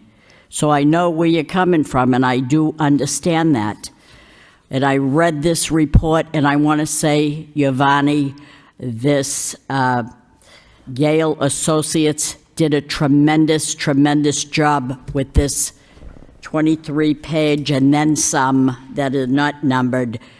But I wish that someone in this room could point out of the 23 pages, where does it actually say the foundation? The foundation. It's talking about the structure, the building structure. On page 20, this is what it says, and this isn't the foundation, this is the structure. Maybe I missed it. Did anybody see and can point out within 23 pages where it says the structure is sound? It seems like there's some type of filling that goes around it, some ornamental wooden facade that's around the foundation that is hiding what Councilor Belanger said, that you can't really get to it. But I know on the structural component, based on our limited structural evaluation, it is Gale's opinion that the building's structural component appears to be in fair to poor condition, with scattered areas of deterioration. And when you say the price tag is between 3 and 4 million, well, I go back a little longer than some of you here, and I remember when it closed in 2003, and about 2 years later, they said that it would be 2 to 3 to probably 4 million at the most. That was back then. I'm understanding some years ago, it was as high as $13 million. So I don't take stock in the 3 to 4 million. If you read this thoroughly the way that I kind of did, it talked about things that they didn't add into this. They only gave you an overview of what they could see. There's a lot that is hidden in here that, and I'm sad about that. And then there's another concern I have, and it says that this is supposed to be used. It says it's important to note that the future use of this building, it should be creating affordable housing or and directly benefit low to moderate income communities. So what I'm thinking is it's required that the city pay HUD back the fair market value of the building if for some reason we don't fulfill our obligation to keep it in hand of affordable housing. And I hear museums, and that's a good thing, but the value of the building today is $470,000. Who's going to pay that? Is the city going to be stuck with paying $470,000? So I'm asking through you, Giovanni, do we have anybody that is willing to come forward, do you think, to buy into that and put their fortune into refurbishing? Because if there is, and he's willing to do all the repairs and open it up even to a Cambodian museum or Southeast Asian museum, and he wants to do that and he wants to pay the $470, then I'll say, have at it. Do we have such a person, or do we not know because it didn't go out to bid yet? Spires Rose? Thanks, Councillor. We don't know that. Essentially, we communicated with HUD when this was a conversation that was happening several months ago. They explained to us that it would be our obligation to pay them back the fair market value, not what we paid for the original purchase. And so last year, that was around $470,000. So if there was going to be an RFP process, then I would recommend that we would have to set the minimum purchase price based on that appraisal so that we could essentially not make any money, but at least pay HUD back the amount that we're supposed to pay them back. We are not allowed to tap into any of the funds that HUD provides us on an annual basis to pay them back this money. So this would all have to be funds that came from the city directly. As efficient as Gale Associates that did this report was, I'm wondering if, I know he did a thorough job, but I wish he would have gave us his opinion. What, after you evaluated this whole structure, what is your opinion? I know they probably wouldn't have gave their opinion. So I'm asking you, as the planning director, Giovanni, what would you suggest? Because you're the professional, I'm not. I'm trying to get an opinion from many avenues. My personal opinion, I would love to put it out to bid just one more time. And then if there's no bites and no bidders, then I would say demolish. But I'm asking, does anybody have an opinion to do it one more time, to send it out to bid? Or do you think it's too far gone? So, yes, the question, I think, it's a council decision either way on it. You know, I think we put Ms. Baez-Rose in a tough position either way, depending on. Yeah, I know. Her opinion is. Yeah, I'd say it's not valid, but in this situation, tough. I would request that she would not answer the question. If that Yeah, makes sense, Constance. I don't blame her. I just tried to put it out there. She's doing Have her a good job bite. at this point She in time, did so, not you know, yeah. bite. Good job. But that's where I sit with it. It's kind of tough, just the same, because we do have fond memories of it. It's just that I wish someone with a lot of money, maybe Elon Musk, wants to come in and take it over. I don't know, but it is a lot of money to repair it, to put it back to the beauty that it should be. Thank you. Councilor Robinson? Thank you. Some of the things that were brought up, yes, the report, it shows. I mean, it's an old building. It's been abandoned, left, sitting.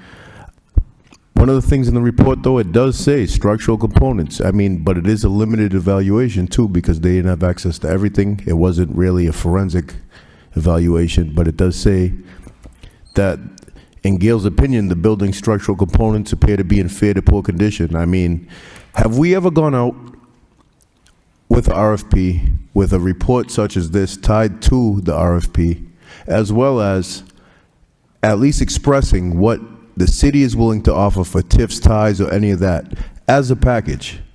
Because if we've never done that, I mean, why wouldn't we say, we have this report here, we know what we have to ask for to even break even, as was mentioned by DPD earlier.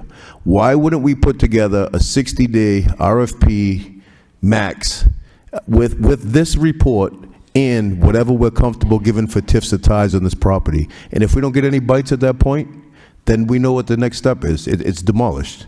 But at least this is information that it's kind of like getting a Carfax before you buy the vehicle. We put this out to RFP. The developers or builders or anyone that's going to take a look at this at least is informed with recent information as to what they're up against. and they can make an informed decision. Now, if no one takes a bite at it, I know in the past it's gone out RFPs and nobody's took a bite at it, but they were buying blindly. They didn't have this information at their disposal. They didn't know if the city was willing to offer any TIFs or ties, and before you even get into those conversations, it's like, what shape is the building even in? We have something that they can answer their own questions. Once that question's answered, then it becomes, well, what's the city trying to do to incentivize me to take a look at this? So if we could put together a professional package for maybe a 60-day RFP, with a caveat that we all agree to, if we do that, no bites at the end of the 60 days, swing the wrecking ball, because we've tried everything humanly possible. But I think it only makes sense to bundle as much information forward, so when we put the last final RFP out there, we know the price we need, we have current information on the status of the building as far as what they could access, and I think we need to have the conversation on what's available on a TIF or a tie. If nobody wants any of those options on the table, then it's like, okay. But I think we owe it at least a 60-day last-ditch effort, and then with the agreement that the end of that 60-day period, no more discussion. I'm sorry, but the wrecking ball's swinging. Because it's going to take some time to schedule all that anyways, I think this is very important information to put together in a package, though. So, I mean, I don't know if that's okay. I know there's a motion on the floor.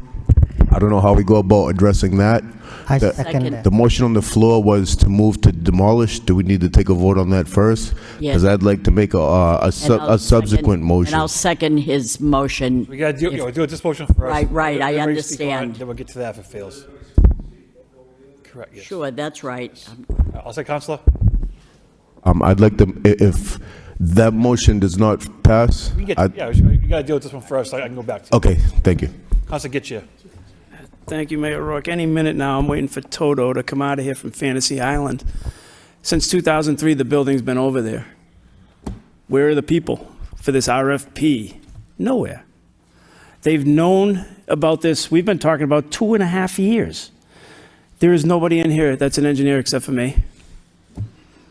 When it came time for LaLasher, we talked about the cost over there. We had people in this, not this administration, but in the city saying it was going to be $2 million. Now we're finding out it's 20. They went to Laurie Trahan. They barely got any money. Here we are. UMass Lowell takes it over, and they're struggling for monies. Wow. We went to a Lowell High project. We knew everything about the building, and here we are. We're going to pay more and more and more in cost, opening up those walls and everything. You got to be kidding me if people don't think that in that report that Gail put to you, they have to be conservative. They can't tell you what they haven't seen, but they know. Once you take that decorations off those walls with the structures like, the structure's failing, it's right in front of you. And the most disheartening piece of this whole thing is we have a counselor on here that's representing a company, he's the vice president on the nonprofit. That's right here before us. How can that be? That's, if anything, you're looking at, they should recuse themselves from the discussions. So through you, Mr. Mayor, to the city solicitor, if someone is representing somebody as a vice president on the council, shouldn't they recuse themselves from this? Thank you, Mr. Mayor. Yeah, if what you just described to me is in fact true, then yes, it would be inappropriate to take that vote, given this letter that's before us. Correct, and that's the point, is we're sitting here listening to people tell us there's a person who's on the nonprofit trying to push for this. This is millions of dollars. We're not talking pennies. And when we talk about TIFs and everything else, we have 100 companies coming in here trying to build who want TIFs and everything else. So we're going to take away from development somewhere else to push it over there and just sit. That building will not see federal government money. What are they going to do, that over Boston or somewhere down there? I mean, let's be real. This is supposed to be, we're moving this city forward. And that's the hard part to this. That building is falling down. It's going to hurt someone. I've been saying that for 2.5 years. I was the one who first made the motion to do this. I'm a civil and environmental engineer. I am telling you, I've been in municipal government for 36 years doing this stuff. I promise you that building is in worse condition than what people are saying, and I get the history, and I do not discount what people are saying about history. The roof alone will probably cost you $1 million. get someone up to the steeple at the top of that. Please don't take a vote based off of pushing this off. How much did, through you, Mr. Mayor, to Yvonne, how much did it cost for this one report that we have in front of us?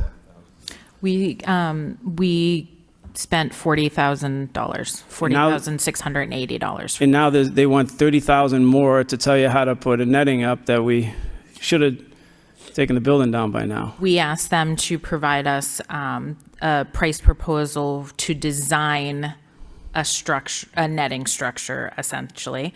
And Gail did give us a proposal for $30,000 for the design, which I think I did clarify in the motion response, but do want to make sure is clear. That $30,000 is to essentially design the structure that would attach the net to the building. It is not to actually install that netting. So we're into that building for $70,000 and we haven't moved anything if we do this report. And then we still have to put up the netting, which is going to cost even further. And we haven't done it. So that's a police officer, that's a firefighter, that's other areas that it could go over to the police station that's falling down, or any of our other buildings, that Pawtucket Memorial. You can go through a laundry list. How much money is this city willing to sit here, and how much time are we going to put on employees here to write RFPs and everything else when we know the outcome? The outcome is the outcome. In any way someone wants to look at it, if you want to go over there and spend your money, put it on the table. But when you look at the Smith Baker Preservation Corporation, there is no way. And they can push, they can pull. Yeah, we all like artifacts. We get it. At the end of the day, in 2003, we should have had this corporation put together.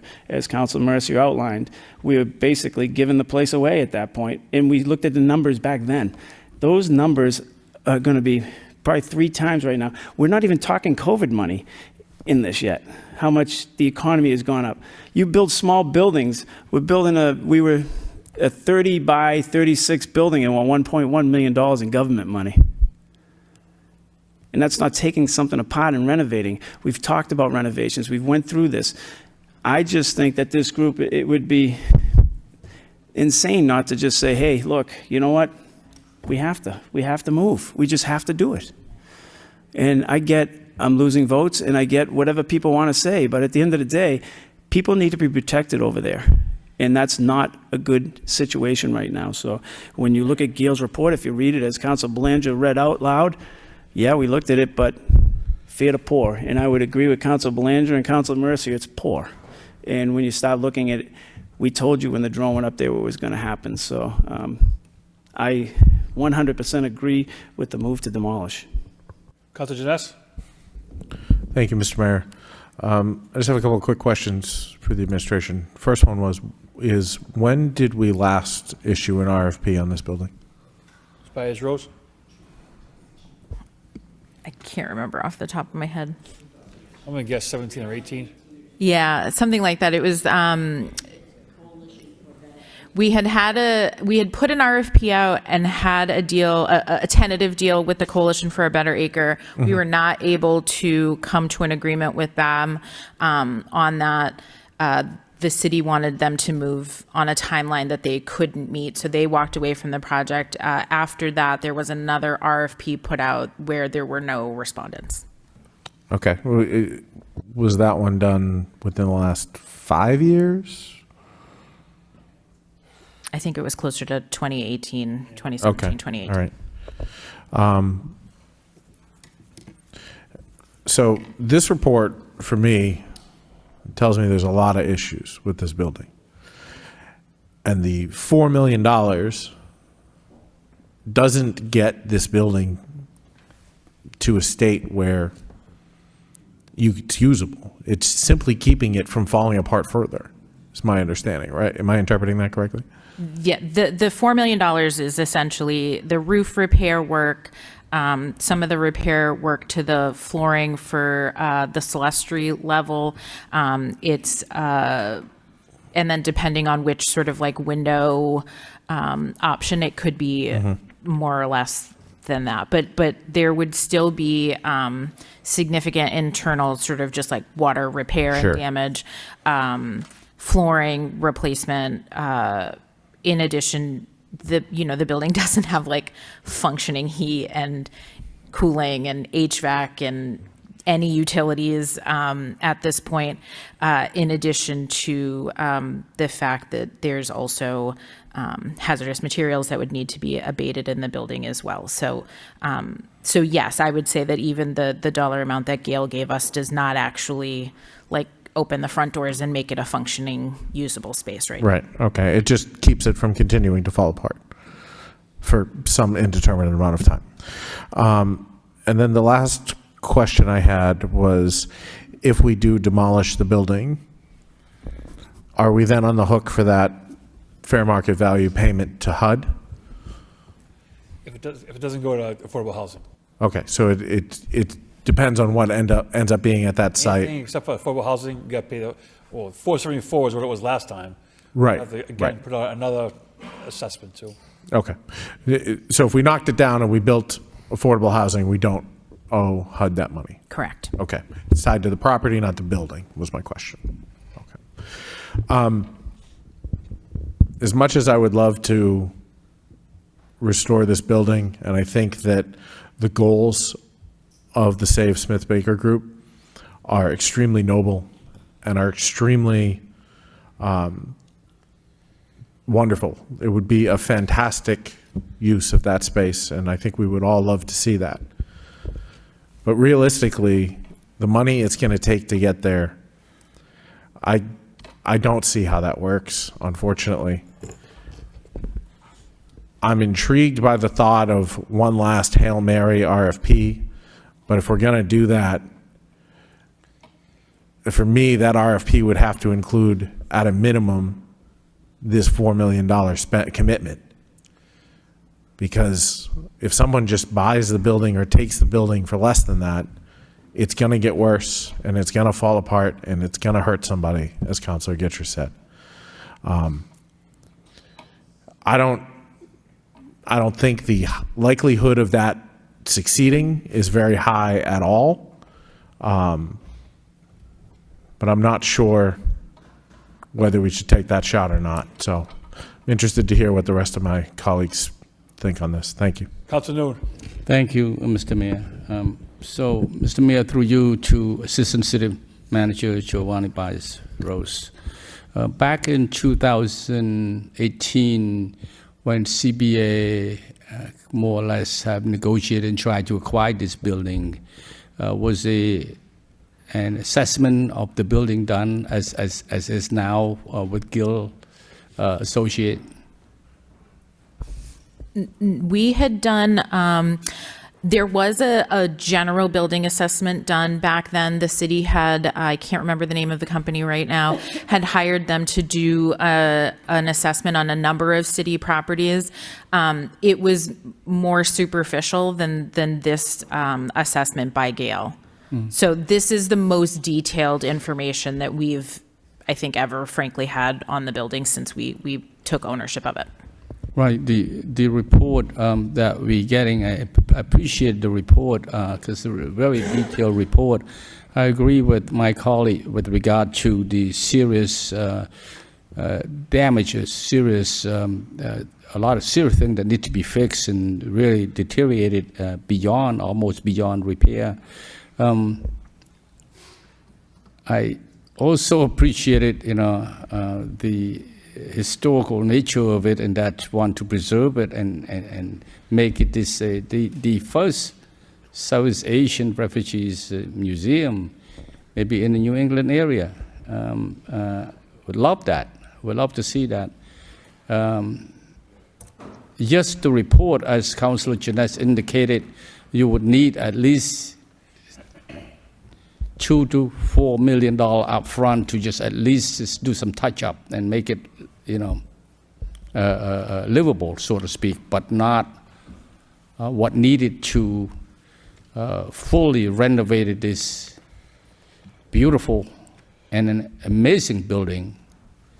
Because I recall back in 2018, the cost to renovate this building is almost $18 million.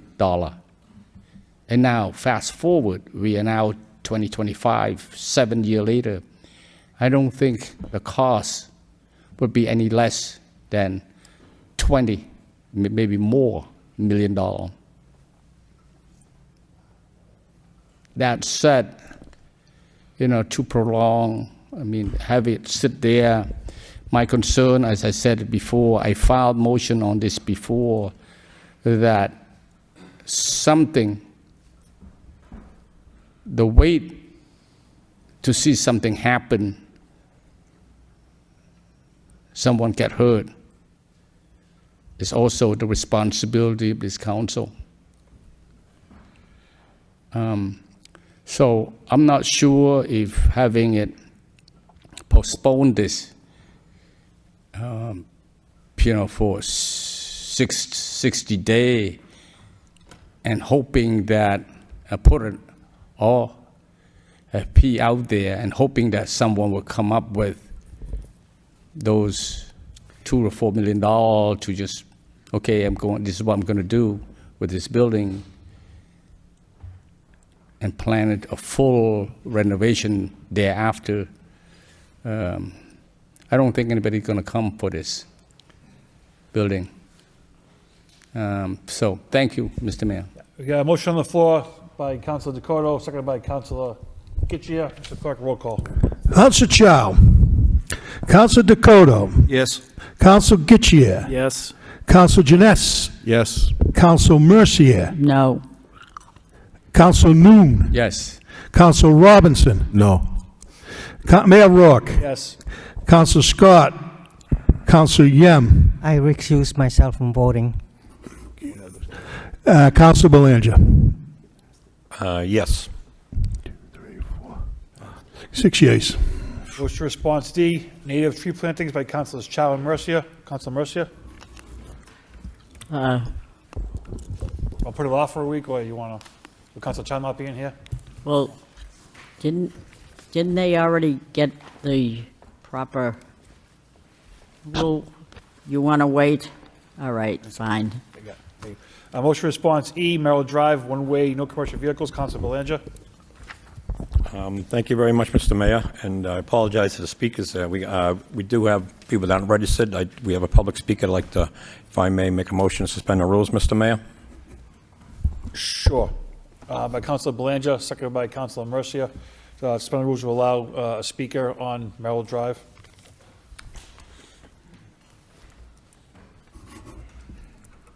Good evening. Thank you for your time. My name is Brian Monahan, 239 Fairmount Street, Lowell, Mass. I live about 2 doors away from Merrill Drive. It's been a subject of concern for many, many years. When I first moved there about 35 years ago, it was a street that really wasn't used, partially because it was a steep hill, and also there was a lot of bumps in the road, and it was a difficult turn from Roger Street. Subsequent to that, the traffic everywhere in the city has increased immensely and caused many problems in the neighborhoods.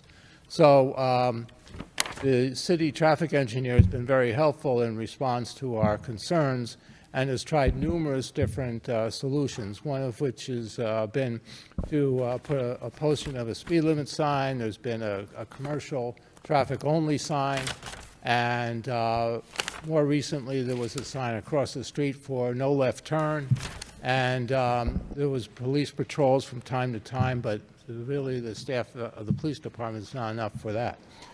With the onset of Waze, this has really increased the road becoming a shortcut for people to drive to parts of Belvedere, but also elsewhere. And as a result, it causes a problem both at the bottom of the street with turns from Rogers Street onto Merrill Drive, and then also at the top of the hill, there's a stop sign that a lot of people sort of roll through.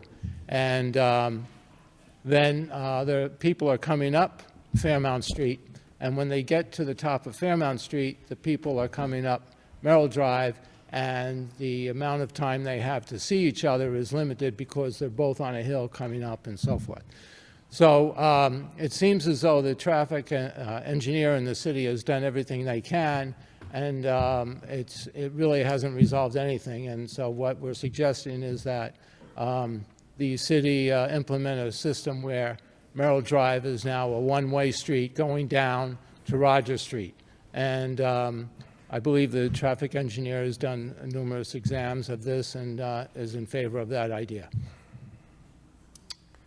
Thank you. Thank you, sir.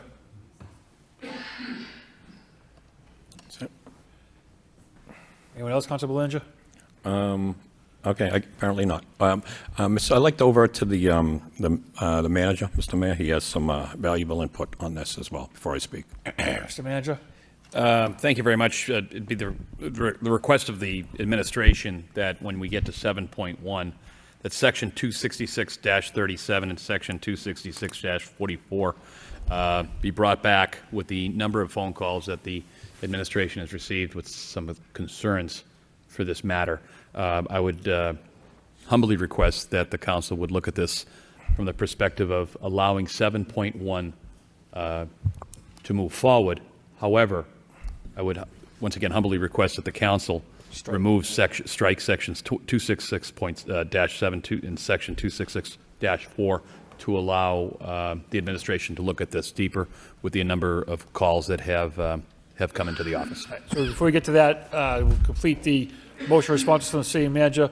Motion to accept the placeholders on file by Councilor Belanger, second by Councilor Dakota. All in favor say aye. Opposed, motion passes. Moving on to orders from the city manager. 7.1, order of a 60-day trial and waive the full reading. Mr. Mayor, can we bundle 7.1 to 7.3? Yeah, we have to take something out of 7.1 first. We'll get to that at next time. Pursuant to Chapter 266, City Ordinances, City of Lowell, Massachusetts, concerning Section 266 thereof titled Temporary Experimental Regulations and Traffic Regulations, hereby implemented for a period of up to 60 days. But at the request of the administration, we'll remove the Merrill Drive portion of the order. Oh, Roger Street as well? Roger Street as well? Yeah, go ahead, Councilor Getcha. So you're going to remove those two from tonight's vote? Okay. Thank you. All right, so the remaining orders, motion by Councilor Robinson, second by Councilor Noon. Roll call. Council Chow. Council Dakota. Yes. Council Getchia. Yes. Council Janess. Yes. Council Mercia. Yes. Council Noon. Yes. Council Robinson. Yes. Mayor Rourke. Mayor Rourke. Yes. Council Scott. Council Yem. Yes. Council Belanger. Yes. Okay, we'll take 7.2 and 7.3. Councilor Robinson, second by Councilor Yem. Order demolition of 290 Branch Street, and 7.3 demolition of 47th Avenue. Motion to adopt by Councilor Mercia, second by Councilor Janess. Roll call. Council Chow. Council Dakota. Yes. Council Getchia. Yes. Council Janess. Yes. Council Mercia. Yes. Council Noon. Yes. Council Robinson. Yes. Mayor Rourke. Yes. Council Scott. Council Yem. Yes. Council Belanger. Section 8, ordinance to the city manager. 8.1, amend chapter 266-43, special speed regulations. Need a motion to refer a public hearing on January 28th by Councilor Getchia, second by Councilor Janessa. All in favor say aye. Opposed, motion passes. 8.2, ordinance quarterly traffic, January 2025. Given the first reading, to refer to a public hearing by Councilor Mercia, second by Councilor Yem, to refer to a public hearing on January 28th, 2025 at 7 p.m. All those in favor say aye. Opposed, motion is passed. 9, reports subcommittee. 9.1, nonprofit organization subcommittee, January 7th, 2025. Chairman Getchia. Thank you, Mayor Rourke.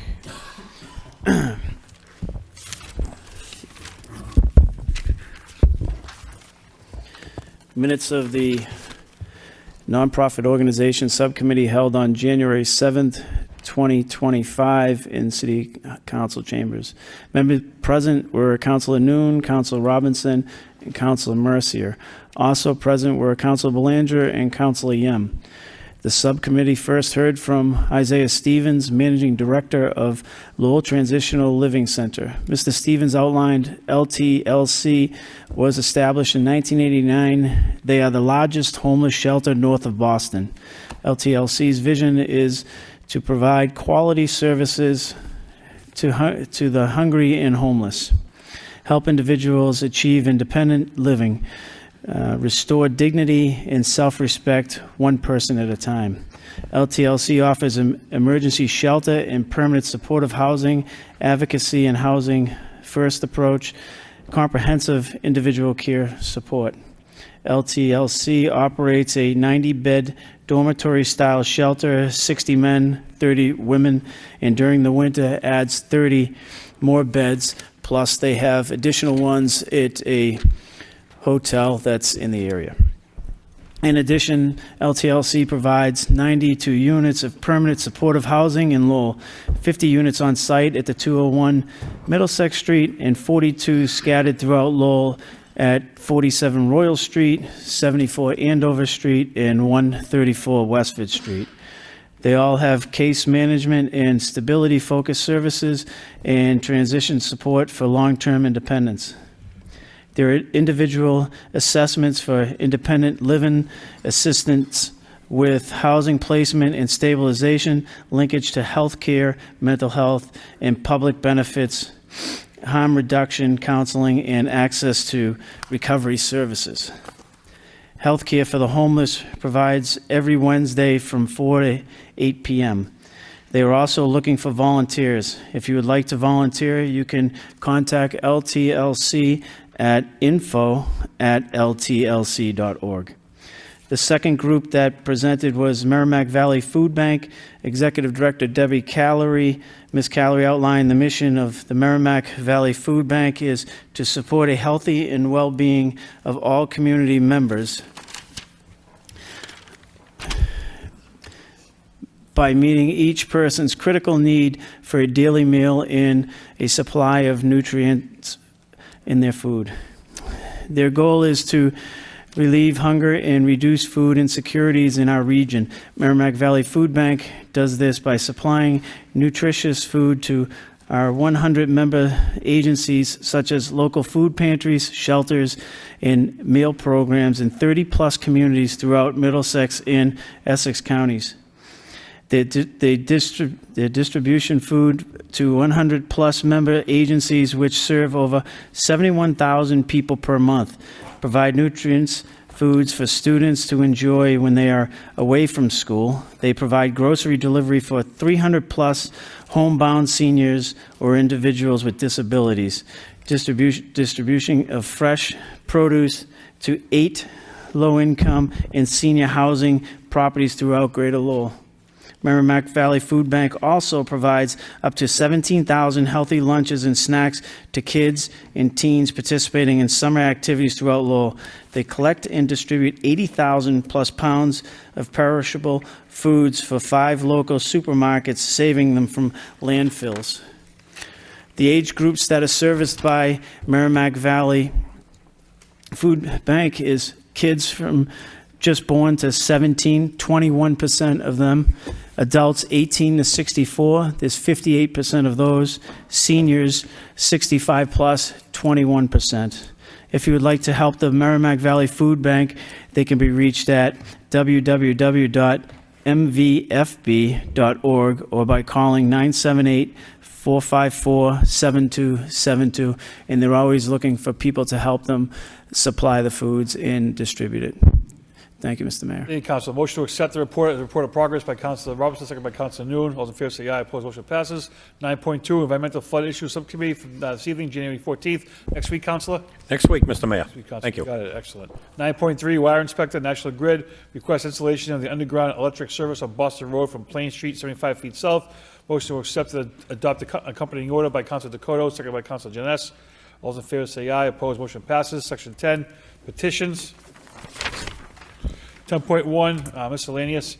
Residents First Development Corporation, Geary LLP, request to rezone 12.5 acre parcel River's Edge development back to traditional 2-family original zoning district from current subject neighborhood multifamily district in order to complete final phase of development.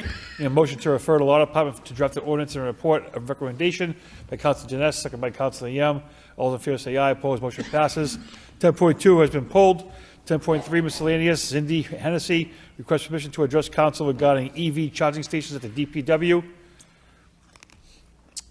Ma'am?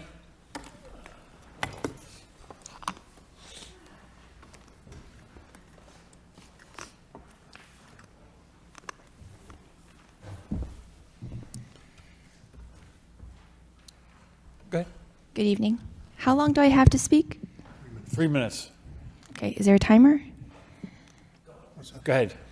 I'm going to start a timer. I'm just getting a timer. You're all.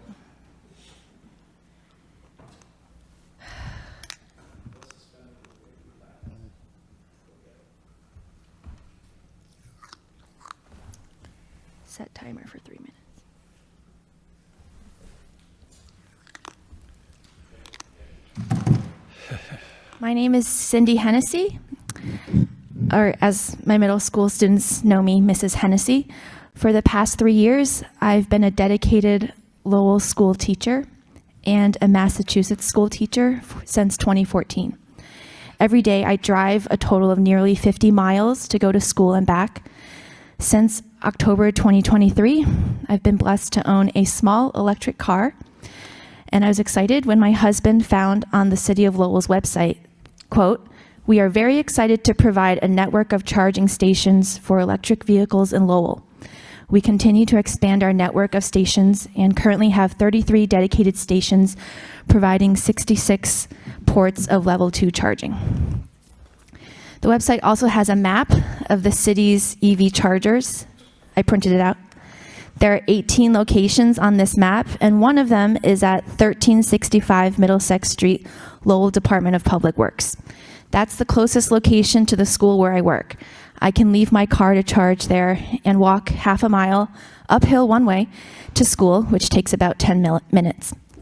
This school year, I noticed that the 2 parking spots closest to the EV charger has been consistently occupied by gas cars, which belong to the employees of Lowell DPW. One day I asked one of the employees if he could move his car so I could access the EV charger. He refused and said that he has nowhere else to park at the DPW, but some mornings I pull into the parking lot and the 2 EV spots are occupied while the other parking spots around them are still open. So I called the Lowell Parking Department for help, and the lady told me to talk to DPW and ask if I could park there. I called DPW. They told me that no, they have nowhere else to park. Their employees need to park in the EV spots, and I can use the chargers after they go home. And they also, the DPW staff spoke to me harshly, and they hung up my call, which was disappointing. I called Lowell's Sustainability Director, Catherine Moses. She suggested that I call DPW or park at a different EV charger. The next closest city charger to my school is 1.5 miles away, a 35-minute walk. It's 3 times farther than DPW's charger. I called the city manager's office and spoke with Eric. He responded on behalf of the city manager and said, now the DPW wants to completely remove their EV chargers from the city charger map and not allow anyone to charge there anymore. Eric also told me that the DPW has no electric cars in their fleet. So, I mean, if they take this charger away, there's like nowhere else for me or anyone else in this area to charge. And I know sustainability is a goal for Lowell in 2025 and beyond. Maybe and I'm not the only one who wants to use these EV chargers. I have other comments from people who've tried to use the chargers, but they were blocked. So, thanks for giving me a forum tonight to share my story and my struggle when, no one's really willing to help me. I feel scared to park at the DPW now because of their hostility toward me and their escalation but I want to believe that they do care about the people, and maybe the city can put 2 more parking spots there so that the EV charging spots can be freed up. I hope to continue serving Lowell as a school teacher. It would really help me to be able to use one of the 2 EV charging spots. And I don't know, I thought everybody would care about sustainability and helping the people who work here. I asked to use the spots, and now they want to take it away completely. And I don't know, is anyone, I can take questions. Thank you. Mr. Manager? Thank you very much, Ms. Hennessy. I apologize for the inconvenience there. DPW, when this originally was put in years ago, it was put in for the use of the public vehicles, the city hall vehicles. Having people in and around that area with the number of vehicles that are moving probably isn't just a safe opportunity. I will get back to you tomorrow. I'll find out if there's something that we can do in and around the school area. It's not a bad idea to kind of grow our EV solutions, but the situation over at DPW with the number of vehicles that are moving in and out of there, some of them obviously large vehicles that you've witnessed yourself. So that's something that I will look at personally, and I'll get back to you on that. Okay, thanks. I mean, this is the map from the official website. I didn't make this map. No, I understand that. That map was put together prior to. I do understand that, and they will correct that. But I mean, I will try to solve your problem. So to solve my problem, it would allow me to charge at the station. I mean, it's January now. I still have to work at school until June. I don't know how fast you can put in a charger near this school. We got a bunch of councilors that want to speak on it, so we're going to order. Councilor Robinson.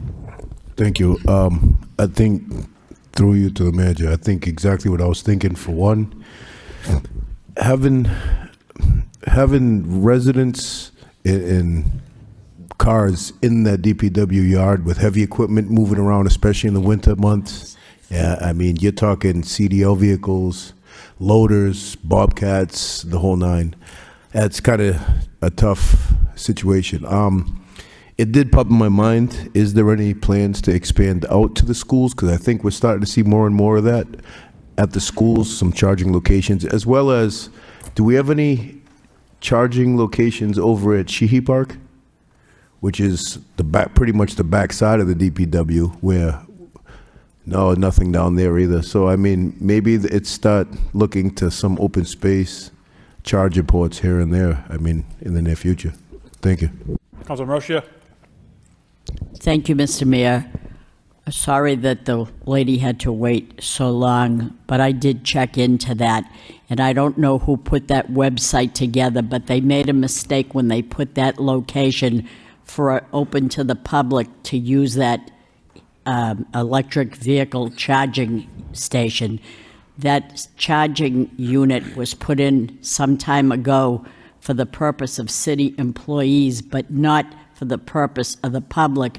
Just the way at the water department on the Pawtucket Boulevard, there is a gas pump there, and I don't think we would welcome the public to be going into the the water treatment plant and be pumping gas so that they don't have to wait in a line because they have an important job. I mean, I feel bad, and I think that when people are saying they were treated badly, that works both ways as well. But anyway, I think we should get that off the website because it wasn't intended for that. And I'm understanding that in the future, people are going to have to pay to charge their vehicle. The charging station at the DPW is not equipped for that. So are we going to say that the public can go there and start charging their vehicle up for nothing while you have to pay in other places? We do have a charger there. It's off limits to the public, as is the gas pump at the, and that's simply what I want to say. May I respond to that? Yes. Ma'am, you said that One second, though. being treated badly goes both ways. Are you insinuating that I treated someone badly? That's the rumor that I heard, yes. Who did you hear that rumor from, and what did they say? We got a couple of speakers. That is against me. Councilor Janess, go ahead. Thank you, Mr. Mayor. Mr. Manager, I look forward to hearing how we're going to resolve this. Seems like the easiest solution is if DPW wants to remove it, we could just move it somewhere else.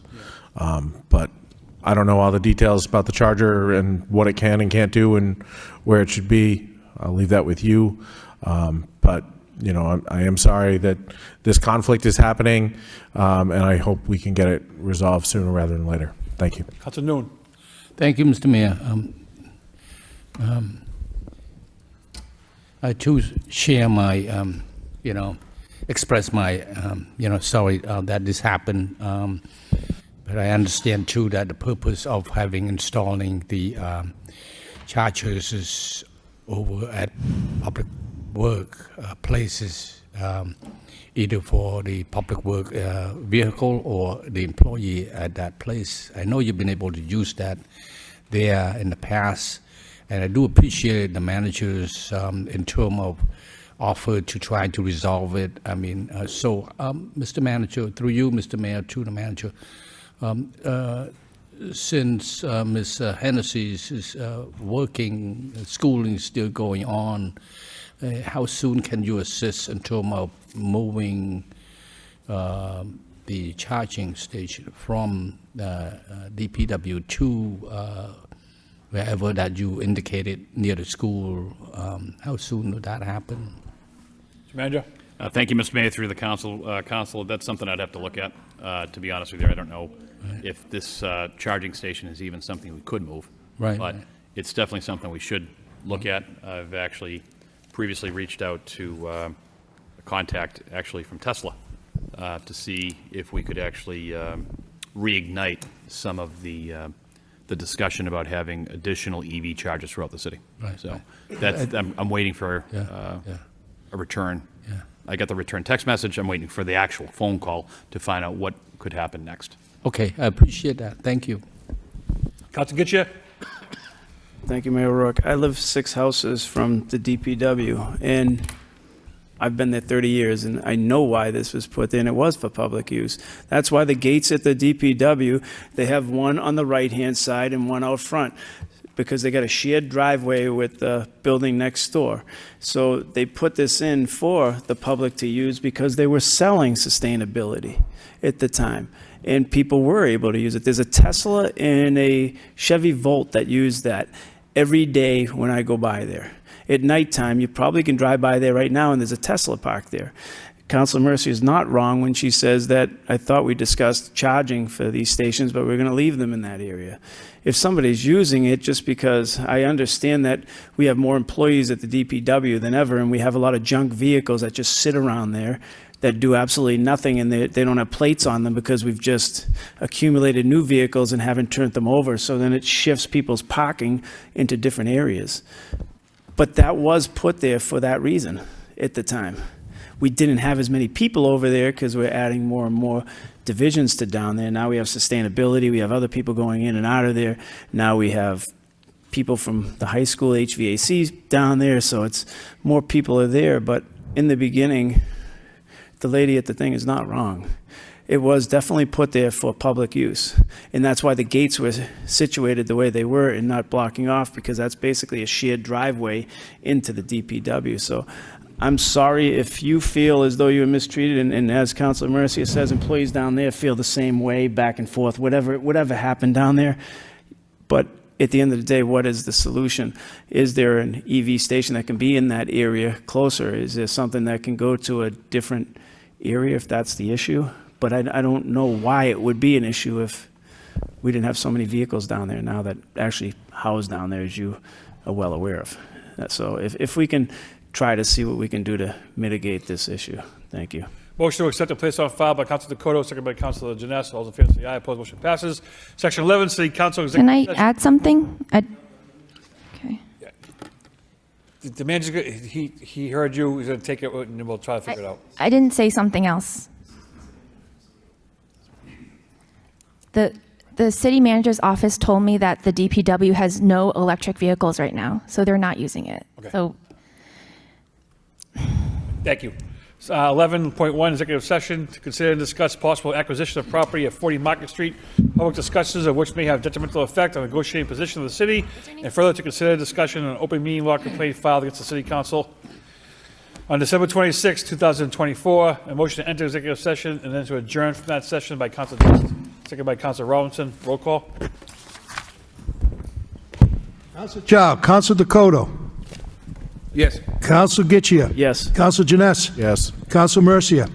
Yes. Council Noon. Yes. Council Robinson. Yes. Mayor Rourke. Yes. Council Scott. Council Yem. Yes. Council Belanger.